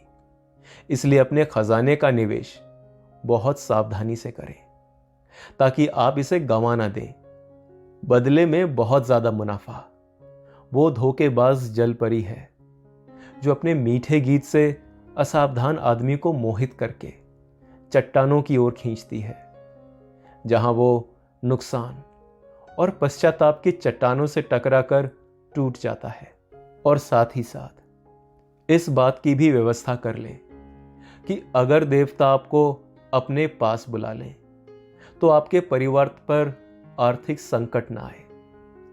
समय समय पर बीमे का थोड़ा भुगतान करने से ऐसी सुरक्षित व्यवस्था करना संभव है। इसलिए समझदार व्यक्ति ऐसे समझदारीपूर्ण उद्देश्य के लिए धन खर्च करने में देर नहीं करते। बुद्धिमान लोगों से सलाह लें। धन संबंधी काम करने वाले लोगों से सलाह लें। वो आपको उस तरह की गलती से बचा लेंगे जो मैंने अपने धन को ईंट बनाने वाले अजमर के हवाले करते समय की थी। कम पर सुरक्षित लाभ जोखिम लेने से बेहतर है। और जब तक आप इस दुनिया में हैं इसका आनंद लें। अपनी क्षमता से ज्यादा मेहनत ना करें और बहुत ज्यादा धन बचाने की कोशिश भी ना करें। अगर आप अपनी आमदनी के 10वें हिस्से को आराम से बचा सकते हैं तो इतना बचाकर ही संतुष्ट रहें। इसके अलावा अपनी आमदनी के हिसाब से जिंदगी गुजारें। बहुत ज्यादा कंजूस ना बने और ना ही खर्च करने से डरे। जिंदगी बहुत अच्छी है और जिंदगी में ऐसी बहुत सी चीजें हैं जिनका आनंद लिया जाना चाहिए। अरकाद के मित्रों ने उसे धन्यवाद देकर अब उससे विदा ली। लौटते समय कुछ मित्र तो खामोश थे, क्योंकि उनमें कल्पना शक्ति नहीं थी और वो अरकाद की बातों का पूरा मतलब नहीं समझ पाए थे। कुछ आलोचना कर रहे थे, क्योंकि वो सोच रहे थे कि इतने अमीर आदमी को अपनी दौलत का कुछ हिस्सा अपने गरीब दोस्तों में बांट देना चाहिए। पर कुछ की आंखों में एक नई चमक थी। वो जानते थे कि अल्गेमिश हर बार नकलनवीसों के कमरे में लौटा था, क्योंकि वो अरकाद को अंधकार से निकलकर प्रकाश की ओर जाते देख रहा था। और जब अरकाद को ज्ञान का प्रकाश मिल गया तो एक अवसर, एक पद उसका इंतजार कर रहा था। कोई भी उस जगह को नहीं भर सकता था जब तक कि वो अपने ज्ञान को ना बढ़ा ले और अवसर के लिए तैयार ना हो। बाद वाले लोग कई सालों तक अरकाद से बार बार मिलने गए, जिसने खुशी से उनका स्वागत किया। उसने उन्हें काफी समझदारी भरी सलाह दी, जैसा अनुभवी लोग हमेशा खुशी खुशी करते हैं। और उसने उनकी बचत के निवेश में भी मदद की, ताकि उन्हें सुरक्षित ब्याज मिल सके और उनका मूलधन सुरक्षित रहे, या वो ऐसे निवेशों में ना उलझ जाएं जिनमें उन्हें कोई लाभ ही ना हो। इन लोगों की जिंदगी में बदलाव का क्षण उस दिन आया जब उन्हें उस सत्य का एहसास हुआ जो अल्केमिस्ट से अरकाद ने और अरकाद से उन्होंने सीखा था। और अब स्टार्ट करते हैं चैप्टर नंबर 3, खाली पर्स के 7 इलाज। और इस चैप्टर में अरकाद ने पैसा कमाने और बचाने के 7 गोल्डन रूल्स बताए हैं। तो शुरू करते हैं। बेबीलोन बहुत ही समृद्ध शहर था और इतने युगों के बाद भी यह दुनिया के सबसे समृद्ध शहरों के रूप में मशहूर है, जिसका खजाना हमेशा भरा रहता था। पर हमेशा से ऐसा नहीं था। बेबीलोन की अमीरी की वजह यह था कि इसके नागरिक बुद्धिमान थे। उन्होंने अमीर बनने का तरीका सीख लिया था। जब सम्राट सार्गन अपने शत्रुओं को पराजित करने के बाद बेबीलोन लौटे तो उन्हें एक गंभीर स्थिति का सामना करना पड़ा। उनके वजीर ने उन्हें बताया, महामहिम ने सिंचाई के लिए बड़ी नहरें और पूजा अर्चना के लिए ऊंचे मंदिर बनवाए, जिस वजह से प्रजाजन कई साल तक समृद्ध रहा। पर अब ये काम पूरे हो गए हैं, इसलिए ज्यादातर नागरिक अपनी गुजर बसर नहीं कर पा रहे हैं। मजदूर बेरोजगार हैं, व्यापारियों की ग्राहकी बहुत कम हो गई है, किसानों की फसल तक नहीं बिक रही, लोगों के पास सामान खरीदने के लिए पर्याप्त धन नहीं है। राजा ने पूछा, हमने नहर और मंदिर बनवाने में इतना सारा धन खर्च किया था, आखिर वो धन गया कहां? वजीर ने कहा, महाराज, वो धन हमारे शहर के मुट्ठी भर अमीर लोगों के पास चला गया है। वो धन हमारे अधिकांश नागरों की उंगलियों से उसी तरह निकल गया जिस तरह बकरी का दूध छलनी में से फिसल जाता है। चूंकि अब धन की नदियां बहना बंद हो गई हैं, इसलिए ज्यादातर लोगों की आमदनी भी खत्म हो गई है। इस पर सम्राट कुछ समय तक सोचते रहे। फिर उन्होंने पूछा, इतना सारा धन मुट्ठी भर लोगों के पास कैसे चला गया? वजीर ने जवाब दिया, क्योंकि वो इसका तरीका जानते थे। हम सफल लोगों की इस कारण निंदा नहीं कर सकते, क्योंकि वो सफल होने का तरीका जानते हैं। इसके अलावा ये कहना भी उचित नहीं होगा कि वैध रूप से कमाए धन को जबरदस्ती छीनकर कम योग्य व्यक्तियों में बांट दिया जाए। सम्राट ने पूछा, सब लोग ये क्यों नहीं सीखते कि धन इकट्ठा कैसे किया जाता है ताकि मेरे शहर का हर आदमी अमीर बन जाए? क्या ऐसा हो नहीं सकता? बिल्कुल हो सकता है महाराज, परंतु उन्हें सिखाएगा कौन? पुरोहित और पुजारी तो निश्चित रूप से ऐसा नहीं कर सकते, क्योंकि उन्हें धन कमाने के बारे में रत्ती भर भी ज्ञान नहीं है। सम्राट ने पूछा, वजीर, दौलतमंद बनने का तरीका हमारे शहर में सबसे अच्छी तरह कौन जानता है? आपके सवाल में ही जवाब छिपा है महाराज। बेबीलोन में सबसे ज्यादा दौलत किसके पास है? मेरे काबिल वजीर, तुमने बहुत अच्छी बात की है। अरकाद के सिवा और कौन हो सकता है? वो बेबीलोन का सबसे अमीर आदमी है। उसे कल मेरे सामने पेश करो। और अगले दिन सम्राट के आदेश के अनुसार अरकाद उनके सामने पेश हुआ। हालांकि उनकी उम्र 70 वर्ष हो चुकी थी, पर वो अब भी चुस्त और फुर्तीले थे। सम्राट ने कहा, अरकाद, क्या यह सच है कि तुम बेबीलोन के सबसे अमीर आदमी हो? लोग ऐसा ही कहते हैं महामहिम, और इसका कोई विरोध भी नहीं करता है। तुम इतने दौलतमंद कैसे बने? उन अवसरों का लाभ उठाकर जो हमारे काबिल शहर के सभी नागरिकों के लिए मौजूद हैं। पर तुम्हारे पास शुरू में तो कुछ भी नहीं था। हाँ महामहिम, सिर्फ दौलत कमाने की प्रबल इच्छा थी, इसके अलावा और कुछ भी नहीं था। सम्राट ने आगे कहा, अरकाद, हमारे शहर की हालत बहुत खराब है। सिर्फ मुट्ठी भर लोग ही दौलत कमाने का तरीका जानते हैं, इसलिए धन पर उनका एकाधिकार हो गया है, जबकि हमारे ज्यादातर नागरिक ये नहीं जानते कि वो अपनी आमदनी में से बचत करके दौलतमंद कैसे बन सकते हैं। मैं चाहता हूं कि बेबीलोन दुनिया का सबसे अमीर शहर बन जाए, इसलिए इसमें बहुत से दौलतमंद लोग होना चाहिए, और इसके लिए हमें सबको ये सिखाना होगा कि अमीर बना कैसे जाता है। मुझे बताओ अरकाद, क्या दौलतमंद बनने का कोई रहस्य या तरीका है? क्या इसे सिखाया जा सकता है?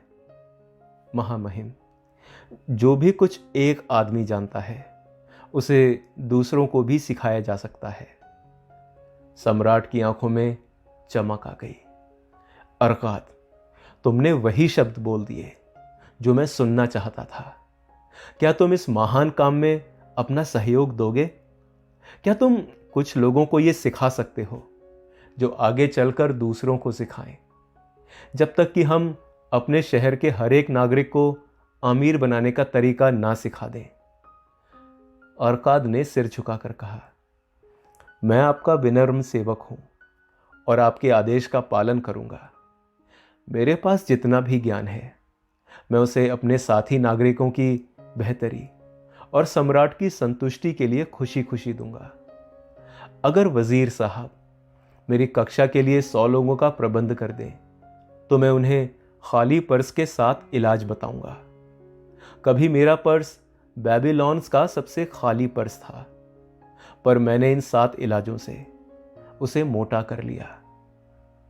और फिर 15 दिन के बाद सम्राट के हुक्म से 100 लोग अरकाद से सीखने के लिए एक हॉल में इकट्ठा हुए। वो अर्धवृत्ताकार के आकार में बैठे थे। अरकाद एक छोटे चबूतरे के पास बैठा था, जहां पवित्र दीपक जल रहा था, जिसमें से एक अजीब सी और अच्छी खुशबू आ रही थी। जब अरकाद उठा तो एक विद्यार्थी ने अपने पड़ोसी को कोहनी मारते हुए कहा, देखो, बेबीलोन के सबसे अमीर आदमी को देखो, वो भी हमारी तरह इंसान ही है। अब अरकाद ने बोलना शुरू किया, हमारे महान सम्राट के आज्ञाकारी सेवक के रूप में मैं आपके सामने खड़ा हूं, और चूंकि मैं भी कभी धन की प्रबल इच्छा रखने वाला गरीब युवक था, और क्योंकि मैंने अपने ज्ञान की बदौलत प्रचुर दौलत हासिल की है, इसलिए सम्राट चाहते हैं कि मैं भी आपको वो ज्ञान प्रदान करूं ताकि आप भी दौलतमंद बन सकें। मेरी जीवन यात्रा बहुत गरीबी में शुरू हुई थी।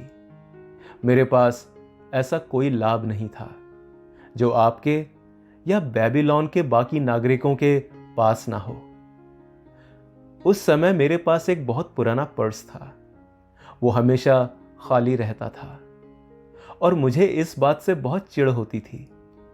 मैं चाहता था कि मेरा पर्स मोटा रहे और इसमें सोने के सिक्के खनकते रहें। इसलिए मैं खाली पर्स के इलाज खोजने में जुट गया और मुझे कुल 7 इलाज मिले। और आज मैं आप लोगों को खाली पर्स के 7 इलाज बताऊंगा। जो लोग बहुत दौलतमंद बनना चाहते हैं, मैं उन्हें सलाह देता हूं कि वो इन इलाजों पर अमल करें। 7 दिनों तक हर दिन मैं आपको खाली पर्स के 7 इलाजों में से एक एक इलाज बताऊंगा। इसलिए मेरी बातों को ध्यान से सुनें, मेरे साथ बहस करें, आपस में चर्चा करें। ये सबक अच्छी तरह से सीख लें ताकि आप भी अपने पर्स में दौलत का वो बीज बो सकें। सबसे पहले तो आपको इस ज्ञान से लाभ उठाकर दौलतमंद बनना होगा, और इसके बाद ही आप इस काबिल बनेंगे कि आप ये सबक दूसरों को सिखा सकें। मैं आपको पर्स मोटा करने के आसान तरीके सिखाऊंगा। ये दौलत के मंदिर की पहली सीढ़ी है। कोई भी आदमी बाकी सीढ़ियां तब तक नहीं चढ़ सकता जब तक कि वो इस पहली सीढ़ी पर मजबूती से अपने कदम ना रख ले। तो हम अब पहले इलाज पर विचार करते हैं। तो अब पहला इलाज, अपने पर्स को मोटा करना शुरू करें। अरकाद ने दूसरी पंक्ति में बैठे एक विचारमग्न व्यक्ति से पूछा, मेरे दोस्त, आप क्या काम करते हैं? उस आदमी ने जवाब दिया, मैं एक नकल नवीस हूं और मृदा पत्रों पर रिकॉर्ड लिखता हूं। अच्छा, मैंने भी यहीं से शुरुआत की थी, इसलिए आपके पास भी दौलतमंद बनने का उतना ही अवसर है जितना कि मेरे पास था। फिर अरकाद ने पीछे की तरफ बैठे एक लाल चेहरे वाले आदमी से पूछा, आप अपनी आजीविका कैसे कमाते हैं? उस आदमी ने जवाब दिया, मैं मांस बेचता हूं। मैं किसानों से बकरियां खरीदकर उन्हें ज़िबह करता हूं और फिर उनका मांस गृहिणियों को और उनकी खाल जूते बनाने वालों को बेच देता हूं। तो क्योंकि आप भी मेहनत करके कमाते हैं, इसलिए आपके पास भी सफल होने का उतना ही अवसर है जितना कि मेरे पास था। और इस तरह अरकाद ने यह पता लगाया कि हर आदमी कौन सा काम करके अपनी आजीविका कमाता है। सब लोगों से सवाल पूछने के बाद उसने कहा, अब मेरे विद्यार्थियों, आप देख सकते हैं कि ऐसे बहुत से काम और श्रम होते हैं जिनसे इंसान धन कमा सकता है। कमाई का हर तरीका धन की नदी की तरह है। काम करने वाला अपनी मेहनत से उस नदी का रुख अपने पर्स की तरफ मोड़ लेता है। इसलिए आपके पर्स में आपकी योग्यता के अनुसार धन की छोटी या बड़ी धारा बहती है। क्या यह सच नहीं है? सब लोगों ने कहा कि यह सच है।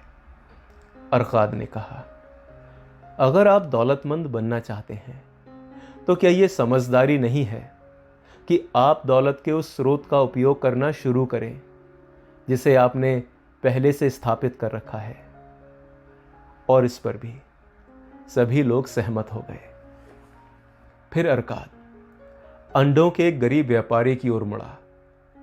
अरकाद ने उससे पूछा, अगर आप किसी डलिया में हर सुबह 10 अंडे रखें और हर शाम को उसमें से सिर्फ 9 अंडे निकालें, तो कुछ समय के बाद क्या होगा?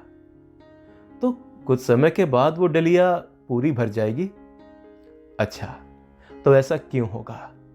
क्योंकि मैं हर दिन उसमें जितने अंडे डालता हूं, उसमें से एक अंडा कम निकालता हूं। अरकाद मुस्कुराते हुए कक्षा की ओर मुड़ा। क्या आप में से किसी का पर्स खाली है? वो लोग पहले तो खिसिया कर हंसे, फिर उन्होंने मजाक में अपने खाली पर्स लहरा कर अरकाद को दिखाए। अरकाद आगे बोला, ठीक है, अब मैं आपको खाली पर्स का पहला इलाज बताता हूं। आप वही करें जिसका सुझाव मैंने अंडे के व्यापारी को दिया था। अपने पर्स में डाले गए 10 सिक्कों में से सिर्फ 9 सिक्के बाहर निकालें। जब आप अपनी सिर्फ 90% आमदनी ही खर्च करेंगे तो जल्दी ही आपका पर्स मोटा होने लगेगा।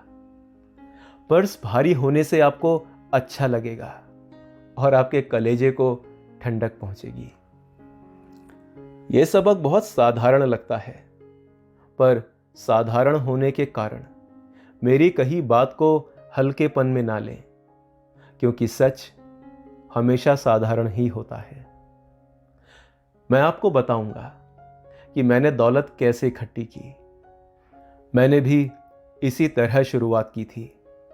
पहले मेरा पर्स भी हमेशा खाली रहता था और मैं इसे कोसा करता था, क्योंकि इसमें मेरी इच्छाओं को संतुष्ट करने के लिए धन नहीं रहता था।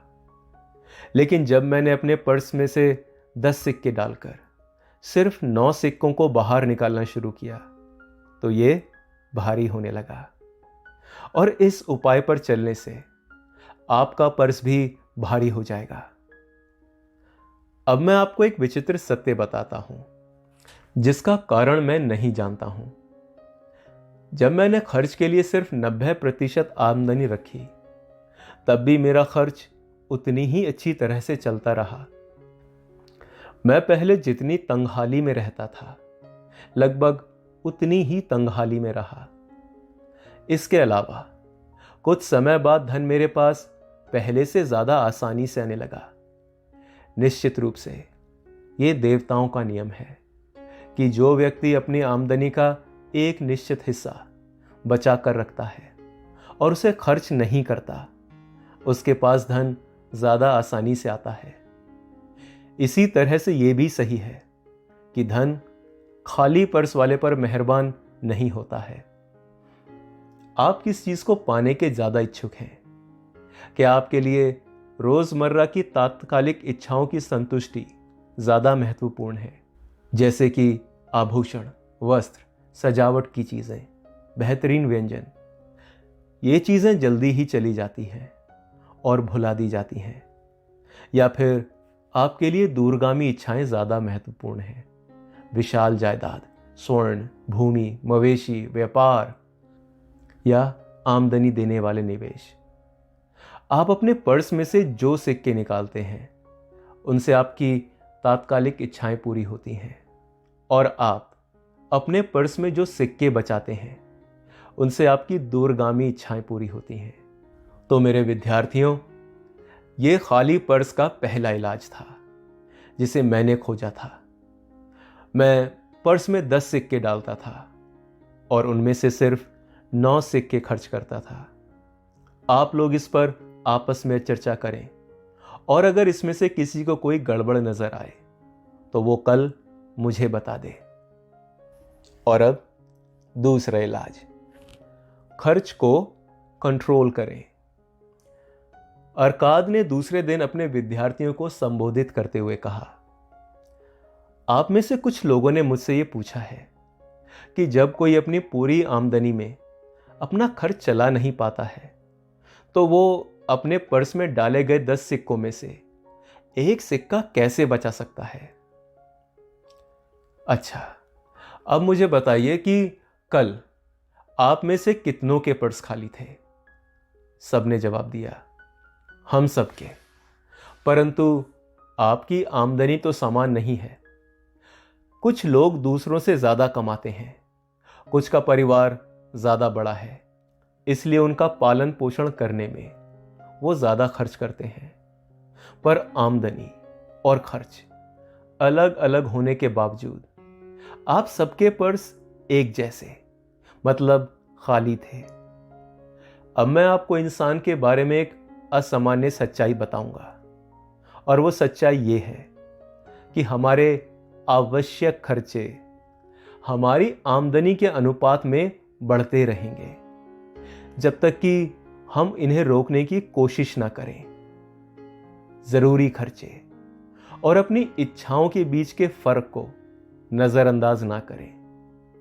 आपकी आमदनी से आपकी जितनी इच्छाएं संतुष्ट हो सकती हैं, आपकी और आपके परिवार की इच्छाएं उससे कहीं ज्यादा होती हैं।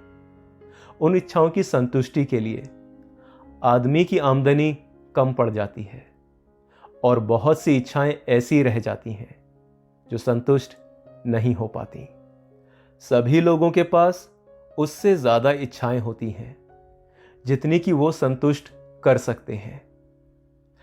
आप सोचते होंगे कि मैं अपनी दौलत के कारण अपनी हर इच्छा को पूरी कर सकता हूं। नहीं, यह सही नहीं है। मेरे समय की सीमा है, मेरी शक्ति की भी सीमा है। मैं जितनी यात्रा कर सकता हूं उसकी दूरी की सीमा है। मैं जो खा सकता हूं उसकी भी सीमा है, और मैं जितने उत्साह से आनंद ले सकता हूं उसकी भी सीमा है। किसान खेत में जहां भी खाली जगह छोड़ता है, वहां पर खरपतवार उगाती है। उसी तरह जहां भी इच्छाओं के संतुष्ट होने की संभावना होती है, वहां इंसानों के मन में इच्छाएं पैदा हो जाती हैं। इच्छाएं असीमित होती हैं, परंतु जिन इच्छाओं को आप पूरा कर सकते हैं वो सीमित होती हैं। अपनी जीवन शैली और खर्च की आदतों के बारे में अच्छी तरह सोचें। ऐसा करने पर आपको कुछ ऐसे खर्च जरूर मिलेंगे जिन्हें कम या खत्म किया जा सकता है। ये लक्ष्य बना लें कि आप जो भी सिक्का खर्च करें उसके बदले में आपको 100% संतुष्टि मिले। इसलिए आप जिन चीजों के लिए खर्च करना चाहते हो उन्हें लिख लें। सिर्फ आवश्यक चीजों को चुनें। इसके अलावा सिर्फ उन्हीं चीजों को चुनें जो आपकी 90% आमदनी में संभव हो। बाकी सब चीजों को हटा दें और उन्हें अपनी असीमित इच्छाओं का हिस्सा मान लें जो संतुष्ट नहीं होंगी। उनका अफसोस ना करें। फिर अपने आवश्यक खर्च का बजट बनाएं। उस 10वें हिस्से को छुएं भी नहीं जो आपके पर्स को मोटा कर रहा है। इसे अपनी प्रबल इच्छा बना लें जो संतुष्ट हो रही है। अपने बजट पर मेहनत करते रहें और उसमें फेरबदल भी करते रहें। अपने पर्स को मोटा बनाए रखने की दिशा में बजट को अपना पहला सलाहकार बनाएं। इस पर लाल और सुनहरे वस्त्र वाले एक आदमी ने खड़े होकर कहा, मैं एक स्वतंत्र व्यक्ति हूं और मैं मानता हूं कि मुझे जिंदगी की अच्छी चीजों का आनंद लेने का हक है। इसलिए मैं बजट की गुलामी का विरोध करता हूं जो ये तय करता है कि मैं कितना खर्च कर सकता हूं और किन चीजों के लिए कर सकता हूं। मैं महसूस करता हूं कि इससे मेरी जिंदगी का आनंद कम हो जाएगा और मैं बोझ उठाने वाले खच्चर की तरह बन जाऊंगा। इस पर अरकाद ने जवाब दिया, मेरे दोस्त, आपका बजट कौन बनाएगा? उस आदमी ने कहा, मैं खुद। इस पर अरकाद ने कहा, मान लेते हैं कि कोई खच्चर अपने बोझ का बजट बनाएगा, तो वो उसमें क्या शामिल करेगा? क्या वो इसमें रत्न, कालीन और सोने की भारी सिल्लियां शामिल करेगा? बिल्कुल नहीं। वो इन कीमती चीजों को अपने बोझ में शामिल नहीं करेगा। इसके बजाय वो उस बोझ में घास, अनाज और रेगिस्तानी के लिए पानी की मश्क रखेगा। बजट का उद्देश्य ये है कि आपका पर्स मोटा बने। बजट आपकी आवश्यकताओं को संतुष्ट करने में आपकी मदद करता है। आवश्यकताओं के अलावा यह आपकी कुछ इच्छाओं को पूरा करने में भी आपकी मदद करता है। बजट के द्वारा आप साधारण इच्छाओं से अपनी सबसे प्रबल इच्छाओं की रक्षा करते हैं ताकि वो पूरी हो सके। आपका बजट अंधेरी गुफा में चमकती मशाल की तरह आपको दिखाता है कि आपके पर्स में छेद कहां हो रहे हैं। यह उन छेदों को सिलने में आपकी मदद करता है। बजट आपके खर्च को इस तरह से नियंत्रित करता है ताकि आप सिर्फ निश्चित और संतुष्टिदायक उद्देश्यों के लिए ही खर्च करें। तो खाली पर्स का दूसरा इलाज है अपने खर्च का बजट बना लेना, ताकि आपके पास अपनी आवश्यकताओं को पूरा करने के लिए पैसा रहे और आप 90% आमदनी में ही अपनी बाकी महत्वपूर्ण इच्छाओं का आनंद ले सकें और उन्हें संतुष्ट कर सकें। और अब तीसरा इलाज, अपने धन को कई गुना बढ़ाएं। अरकाद ने तीसरे दिन अपनी कक्षा को संबोधित करते हुए कहा, अब आप देखेंगे कि आपका खाली पर्स मोटा होता जा रहा है और ऐसा जरूर होगा क्योंकि आप खुद को अनुशासित कर चुके हैं। अब आप अपनी आमदनी का 10वां हिस्सा बचाने लगे हैं। आपने अपने खर्च को नियंत्रित कर लिया है ताकि आपके बढ़ते हुए खजाने की रक्षा हो सके। और इसके बाद हम इस बात पर विचार करेंगे कि आप अपनी बचत से कैसे मेहनत करवा सकते हैं और इसे कैसे बढ़ा सकते हैं। पर्स में रखा धन अच्छा लगता है और कंजूस आदमी को संतोष देता है, पर यह आमदनी को बढ़ाता नहीं है। अपनी आमदनी में से धन बचाना तो सिर्फ शुरुआत भर है, और अब उस बचत से जो आमदनी होती है उसे हम दौलतमंद मानेंगे। हम अपने धन या बचत से मेहनत कैसे करवा सकते हैं? निवेश करके। मेरा पहला निवेश दुर्भाग्यपूर्ण था और उसमें मेरी बचत सारी डूब गई थी। वो कहानी खैर मैं आपको बाद में बताऊंगा। मैंने अपना पहला लाभकारी निवेश तब किया जब मैंने ढाल बनाने वाले अकबर को कर्ज दिया। वो ढाल बनाने के लिए हर साल समुद्र पार से बहुत सारा कांसा खरीदता था, और क्योंकि इतना कांसा खरीदने के लिए उसके पास पर्याप्त पूंजी नहीं रहती थी, इसलिए वो उन लोगों से उधार ले लेता था जिनके पास अतिरिक्त धन होता था। अकबर एक सम्मानित और भरोसेमंद व्यक्ति था, और जब उसकी ढालें बिक जाती थीं तो वो अपना कर्ज तो चुकाता ही था, पर उस पर उदारता से ब्याज भी देता था। उसे दोबारा कर्ज देते समय मैं उसके चुकाए गए ब्याज को भी कर्ज में जोड़ देता था, और इस तरह से न सिर्फ मेरी पूंजी बढ़ती गई थी बल्कि मेरी आमदनी भी बढ़ जाती थी। जब मेरी पूंजी सूद समेत मेरे पर्स में लौटती थी तो मुझे बहुत खुशी मिलती थी। मेरे विद्यार्थियों, मैं आपको बता दूं, दौलत पर्स में खनखनाते सिक्कों से नहीं बनती है। दौलत तो निवेश से प्राप्त आमदनी से बनती है। दौलत का अर्थ धन की वो धारा है जो लगातार पर्स में बहकर आती है और उसे हमेशा मोटा करती रहती है। और हर इंसान यही तो चाहता है। आप में से हर एक की इच्छा भी तो यही है कि आपके पर्स में आमदनी लगातार आती रहे, भले ही आप मेहनत करें या कहीं सैर सपाटे पर चले जाएं। मेरी आमदनी बहुत ज्यादा है, इतनी ज्यादा कि मुझे बहुत अमीर आदमी कहा जाता है। अकबर को जो मैंने कर्ज दिया था वो लाभकारी निवेश के क्षेत्र में मेरा पहला प्रशिक्षण था, और इस अनुभव से मुझे जो ज्ञान हासिल हुआ वो मेरे बहुत काम आया। मेरी जमा पूंजी बढ़ने पर मैंने दूसरों को भी कर्ज दिया और लगातार निवेश करता रहा। पहले तो कुछ जगहों से और बाद में बहुत सी जगहों से मेरे पर्स में धन की सुनहरी धाराएं बहकर आने लगीं, जिनका मैं अपनी सूझबूझ से मनचाहा प्रयोग कर सकता था। देखो, अपनी छोटी सी आमदनी से मैंने सुनहरे सेवकों की सेना तैयार कर ली, जिनमें से हर सिक्का या सैनिक मेरे लिए काम करता था और धन कमाता था।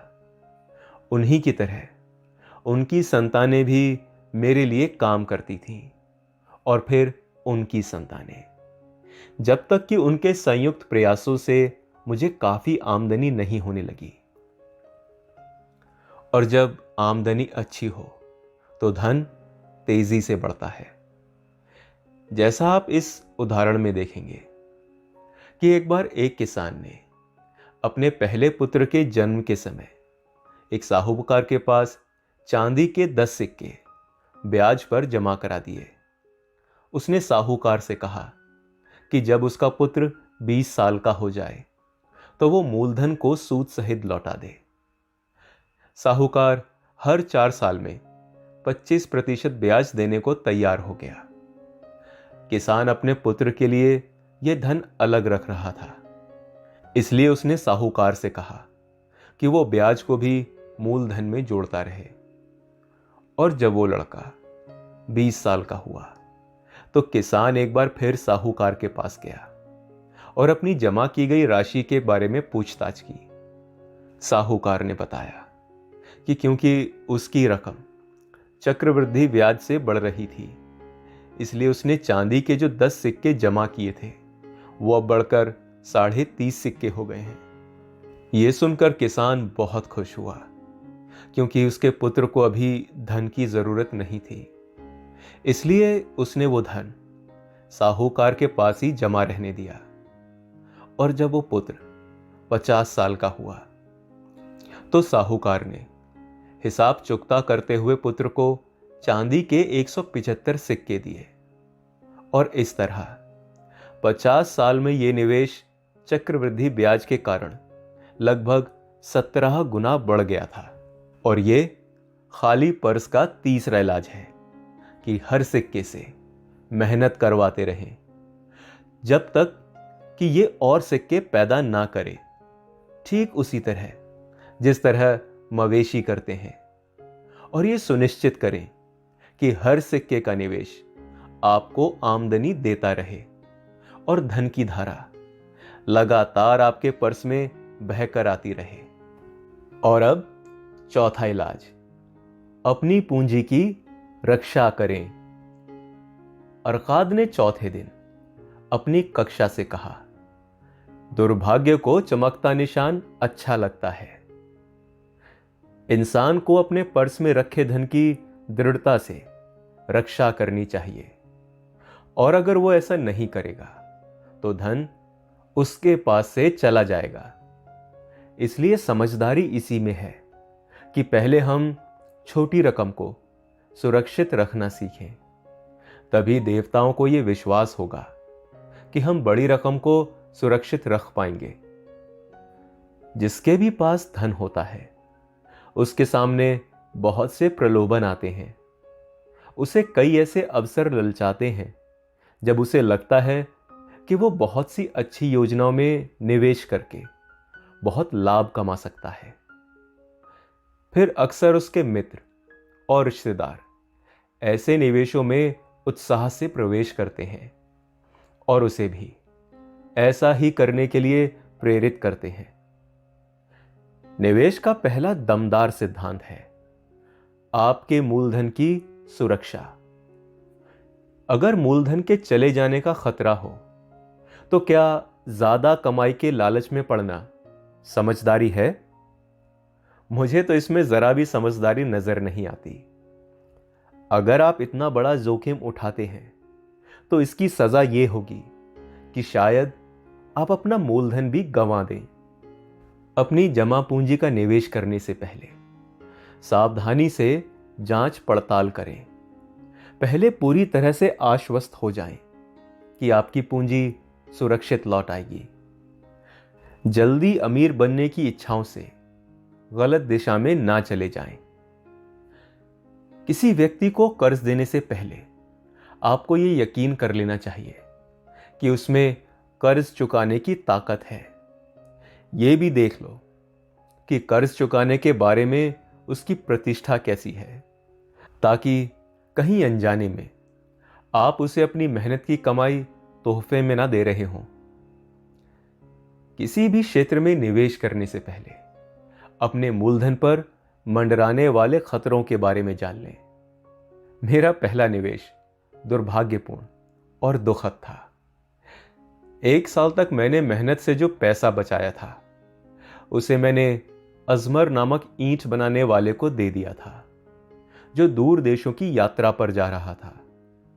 वो इस बात के लिए तैयार हो गया कि वो टायर से मेरे लिए फिनिशियंस के दुर्लभ रत्न खरीद लाएगा, और हमारी योजना ये थी कि हम उन रत्नों को ज्यादा दामों में बेचकर मुनाफे को आपस में बांट लेंगे।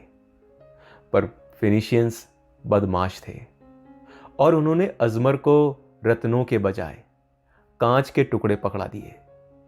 मेरी पूरी जमा पूंजी चली गई थी।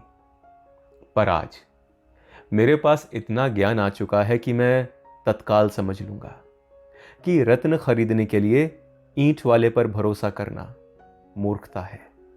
मैं अपने अनुभवों की समझदारी से आपको यह सलाह देना चाहता हूं कि अति आत्मविश्वास में आकर अपनी पूंजी का ऐसी जगह पर निवेश ना करें जहां उसके डूबने का खतरा हो। बेहतर यह है कि आप धन के प्रबंधन में अनुभवी लोगों की समझदारी भरी सलाह लें, और इस तरह की सलाह मांगने पर मुफ्त मिल जाती है। हो सकता है कि यह सलाह उतनी ही मूल्यवान साबित हो, जितनी रकम का आप निवेश करने जा रहे हैं।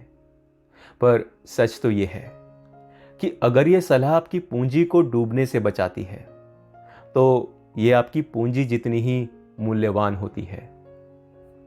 यह खाली पर्स का चौथा इलाज है और यह इलाज बहुत महत्वपूर्ण है, क्योंकि पर्स के भर जाने के बाद यह उसे खाली होने से बचाता है। अपनी जमा पूंजी को नुकसान से बचाएं और सिर्फ वहीं निवेश करें जहां आपका मूलधन सुरक्षित रहे, जहां आप जब चाहें इसे दोबारा वापस पा सकें और जहां आपको उचित ब्याज लगातार मिलता रहे। बुद्धिमान लोगों से सलाह लें और धन के लाभकारी प्रबंधन में अनुभवी लोगों से सलाह लें। असुरक्षित निवेशों से अपने धन की बुद्धिमत्तापूर्वक रक्षा करें। अब पांचवा इलाज, अपने घर को लाभकारी निवेश बनाएं। तो अब अरकाद ने अपनी कक्षा को 5वां सबक सिखाते हुए कहा, इंसान अपनी कमाई का 10वां हिस्सा इसलिए अलग रखता है ताकि वो भविष्य में जीवन का आनंद ले सके। बहरहाल, अगर वो अपनी आमदनी के बचे हुए 9 हिस्सों में से भी कुछ बचा सके और उसका लाभकारी निवेश कर सके तो उसका खजाना ज्यादा तेजी से बढ़ेगा। बेबीलोन के बहुत से लोग अपने परिवारों के साथ किराए के मकानों में रहते हैं। हालांकि उनके आसपास का माहौल अच्छा नहीं रहता है। वो हर महीने किराए के रूप में मकान मालिक को बहुत सा धन दे देते हैं और अक्सर उनके मकानों में बाग बगीचे के लिए जगह नहीं होती है। उनकी पत्नियां पेड़ पौधे नहीं लगा पाती हैं जिनसे हर औरत को खुशी मिलती है। उन मकानों में बच्चों के खेलने के लिए कोई जगह नहीं होती, इसलिए वो गंदी गलियों में खेलते रहते हैं। किसी भी व्यक्ति का परिवार जब तक जिंदगी का पूरा आनंद नहीं ले सकता, जब तक कि उसके मकान में इतनी जगह ना हो कि उसके बच्चे साफ सुथरी जमीन पर खेल सकें और उसकी पत्नी ना सिर्फ सुंदर फूल उगा सके बल्कि परिवार को खिलाने के लिए अच्छी सब्जियां भी उगा ले। अपने पेड़ों के अंजीर और अंगूर खाकर हर इंसान खुश होता है। अपने घर का स्वामी बनने में उसे गर्व का एहसास होता है। इससे उसका आत्मविश्वास बढ़ता है और वो अपने सभी प्रयासों में ज्यादा मेहनत करता है। इसलिए मैं ये सलाह देता हूं कि हर आदमी के पास अपना खुद का मकान होना चाहिए जिसमें वो और उसका परिवार खुशी खुशी रह सके। अपने घर का मालिक बनना कोई खास मुश्किल काम नहीं है। जिस व्यक्ति में भी इच्छा शक्ति हो वो ऐसा कर सकता है। हमारे महान सम्राट ने बेबीलोन की दीवारों को इतनी दूर तक फैला दिया है कि इसके भीतर बहुत सी जमीन खाली पड़ी है जिसे बहुत ही उचित कीमत पर खरीदा जा सकता है। मेरे विद्यार्थियों, मैं आपसे ये भी कहता हूं कि साहूकार खुशी खुशी उन लोगों को उधार दे देते हैं जो अपने परिवार के लिए जमीन और मकान खरीदना चाहते हैं। इस नेक काम के लिए आपको रकम आसानी से उधार मिल जाएगी। आप ईंट बनाने वाले और मकान बनाने वाले को पैसे देने के लिए उधार ले सकते हैं, बशर्ते आप अपनी तरफ से भी थोड़ी सी जमा पूंजी लगाएं और ये विश्वास दिला सकें कि आप कर्ज चुका सकते हैं। तब आपको सच्ची खुशी का एहसास होगा, क्योंकि आप एक बहुमूल्य जायदाद के स्वामी बन जाएंगे और उस पर आपका एकलौता खर्च ये होगा कि आपको सम्राट को टैक्स देना होगा। और इसके अलावा आपकी पत्नी आपके कपड़े धोने के लिए ज़्यादा बार नदी तक जाएगी ताकि हर बार लौटते समय वो पौधों में डालने के लिए एक मश्क पानी ला सके। और इस तरह गृह स्वामी बनने वाले व्यक्ति को बहुत से लाभ होते हैं। इससे उसका खर्चा भी बहुत कम हो जाता है, जिससे उसकी आमदनी का ज़्यादा हिस्सा उसकी इच्छाओं की संतुष्टि और आनंद के लिए उपलब्ध होता है। ये खाली पर्स का 5वां इलाज है। अपने घर के मालिक बने। छठा इलाज, भावी आमदनी सुनिश्चित करें। अरकाद ने अपनी कक्षा को 6वें दिन संबोधित करते हुए कहा, हर व्यक्ति की जिंदगी बचपन से बुढ़ापे की तरफ चलती है। यह जिंदगी का मार्ग है और इस पर हर एक को चलना पड़ता है जब तक कि देवता उसे असमय ही अपने पास ना बुला ले। इसलिए मैं आपसे कहता हूं कि इंसान को अपने भविष्य या बुढ़ापे के लिए उचित आमदनी की व्यवस्था कर लेना चाहिए और इसके अलावा उसे इस बात की भी व्यवस्था कर लेनी चाहिए कि अगर वो इस दुनिया में ना भी रहे तो भी उसके परिवार को सहारा और आराम मिलता रहे। और आज का सबक आपको ये सिखाएगा कि बुढ़ापे में भी आपका पर्स कैसे भरा रह सकता है। धन के नियमों के ज्ञान से जो व्यक्ति धन इकट्ठा कर लेता है उसे अपने भविष्य के बारे में भी अब विचार करना चाहिए। उसे कुछ ऐसे निवेशों की योजना बनानी चाहिए जो कई सालों तक सुरक्षित रूप से बढ़ते रहें और जरूरत के समय काम आए, जिसकी उसने समझदारी से पहले ही कल्पना कर ली थी। इंसान कई तरीकों से अपने भविष्य के लिए धन को सुरक्षित रख सकता है। वो अपने खजाने को किसी गुप्त जगह पर जमीन में गाड़ सकता है, पर चाहे खजाने को कितनी भी चतुराई से छुपाया गया हो, आखिरकार चोर उसे लूट कर ले जाएंगे। इस वजह से मैं इस योजना की सलाह नहीं देता हूं। भविष्य के लिए धन सुरक्षित रखने के उद्देश्य से इंसान घर या जमीन खरीद सकता है। अगर समझदारी से घर या जमीन को चुना जाए ताकि भविष्य में भी उसकी उपयोगिता और मूल्य में वृद्धि हो, तो ऐसा करना लाभकारी है। भविष्य में इस जायदाद को बेचकर अपने लक्ष्य को हासिल किया जा सकता है। इसके अलावा इंसान नियमित रूप से साहूकार के पास छोटी छोटी राशियां जमा करके अपने धन को बढ़ा सकता है और साहूकार द्वारा दिया जाने वाला ब्याज जब मूलधन में जुड़ जाएगा तो धनराशि बहुत बढ़ जाएगी। मैं अंसान नाम के मोची को जानता हूं, जो कुछ समय पहले उसने मुझे बताया था कि 8 साल से हर सप्ताह वो साहूकार के पास चांदी के 2 सिक्के जमा कर रहा है और साहूकार ने उसे हाल ही में उसका हिसाब बताया था, जिसे सुनकर वो बहुत खुश हुआ।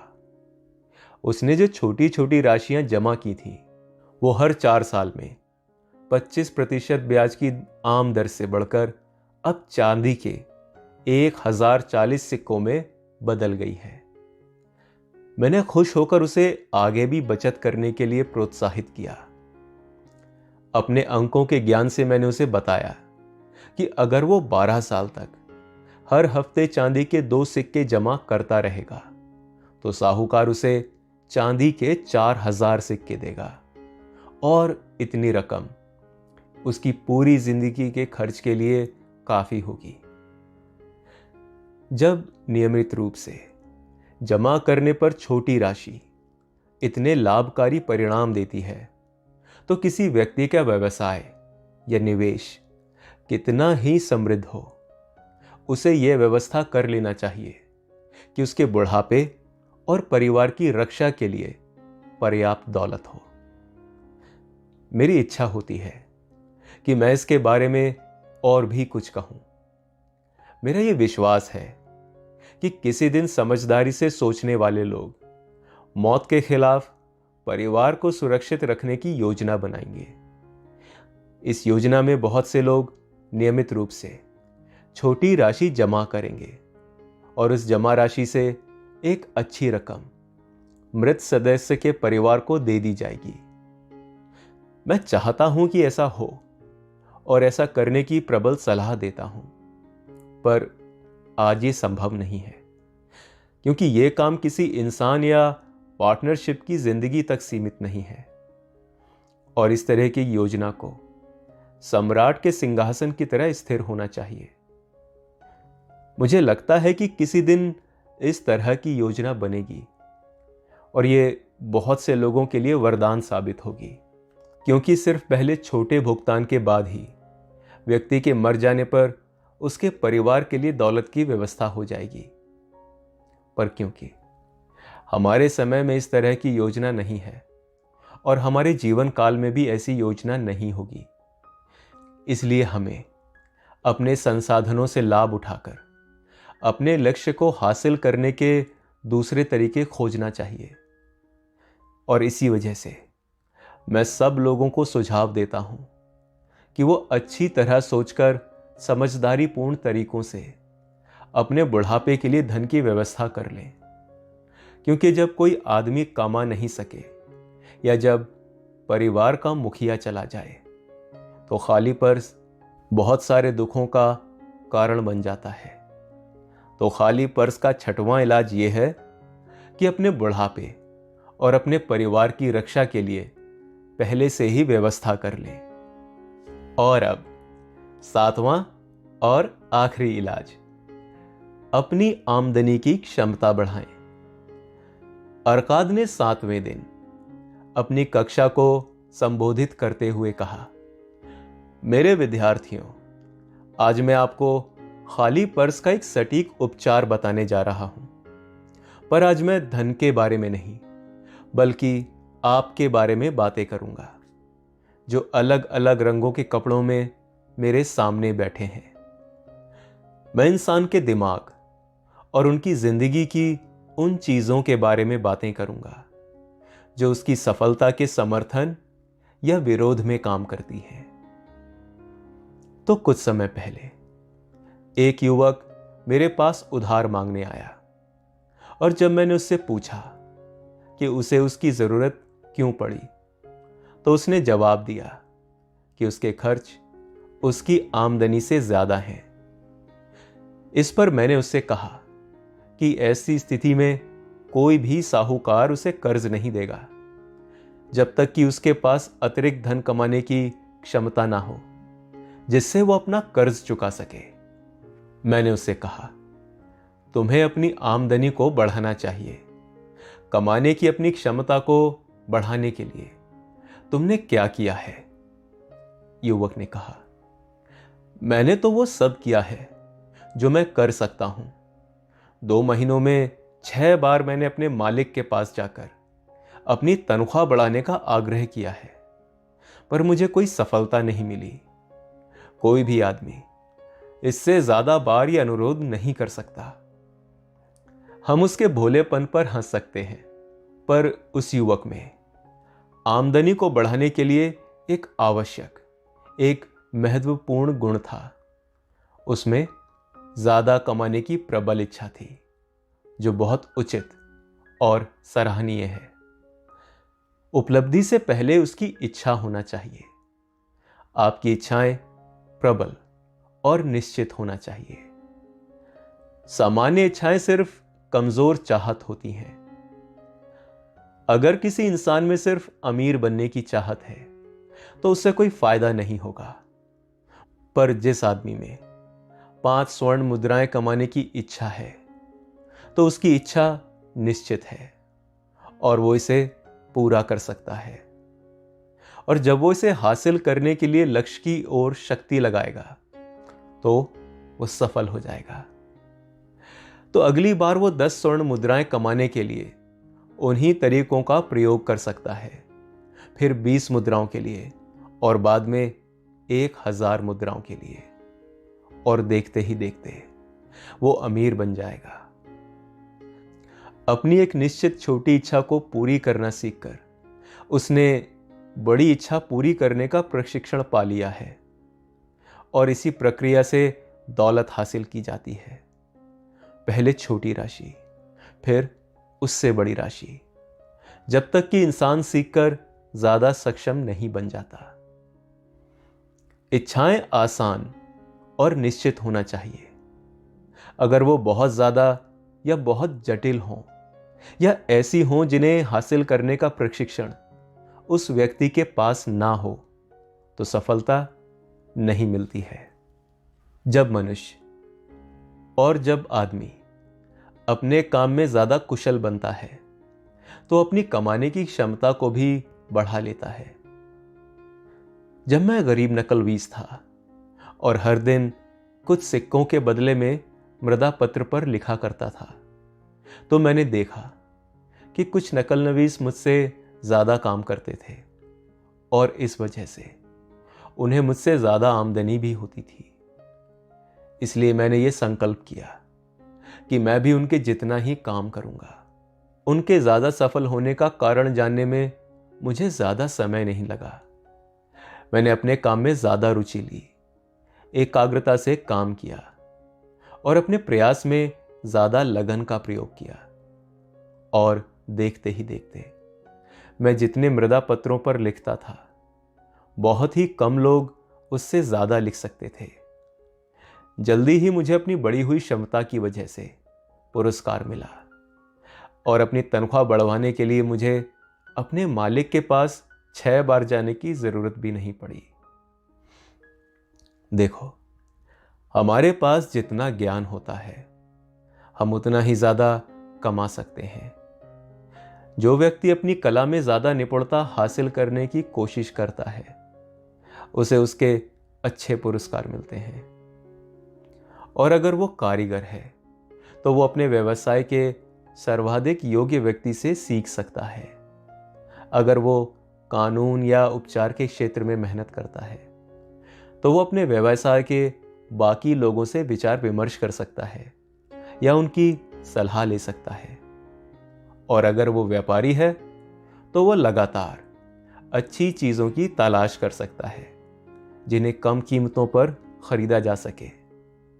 आदमी की स्थितियां हमेशा बदलती और सुधरती रहती हैं, क्योंकि बुद्धिमान लोग नई योग्यताएं सीखते रहते हैं ताकि वो बेहतर ढंग से उनकी सेवा कर सकें, जिनके संरक्षण पर उनकी प्रगति निर्भर है।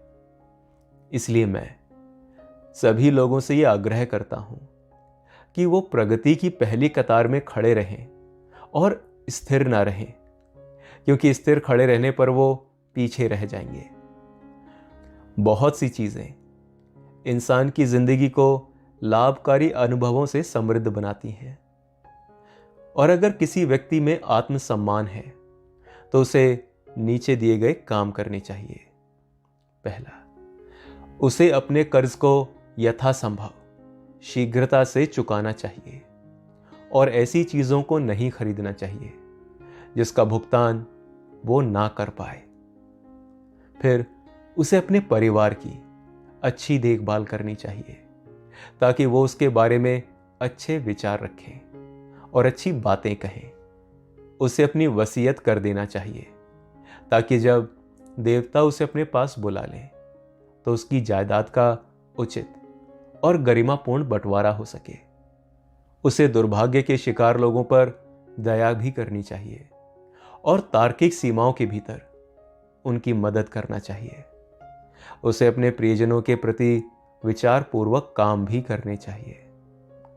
और इस तरह खाली पर्स का 7वां और अंतिम इलाज है अपनी शक्तियों का विकास करना। अधिक बुद्धिमान और योग्य बनने के लिए अध्ययन करना और आत्मसम्मान से काम करना। ऐसा करने पर आप में यह आत्मविश्वास आ जाएगा कि आप सावधानी पूर्वक सोची गई इच्छाओं को पूरा कर सकते हैं। तो खाली पर्स के 7 इलाज ये हैं जो मैंने लंबे और सफल जीवन के अनुभव से सीखे हैं। मैं दौलत चाहने वाले सभी लोगों से इन पर अमल करने का आग्रह करता हूं। मेरे दोस्तों, बेबीलोन में इतना सोना भरा पड़ा है जिसकी आप कल्पना भी नहीं कर सकते हैं। यहां पर सबके लिए प्रचुर दौलत है। आगे बढ़ें और इन सच्चाइयों पर अमल करें ताकि आप समृद्ध और दौलतमंद बन सकें, जो आपका अधिकार है। आगे बढ़ें और इन सच्चाइयों को दूसरे लोगों को भी सिखाएं, ताकि हमारे सम्राट का हर सम्मानित नागरिक हमारे प्रिय शहर की अपार दौलत में सहभागी बन सके।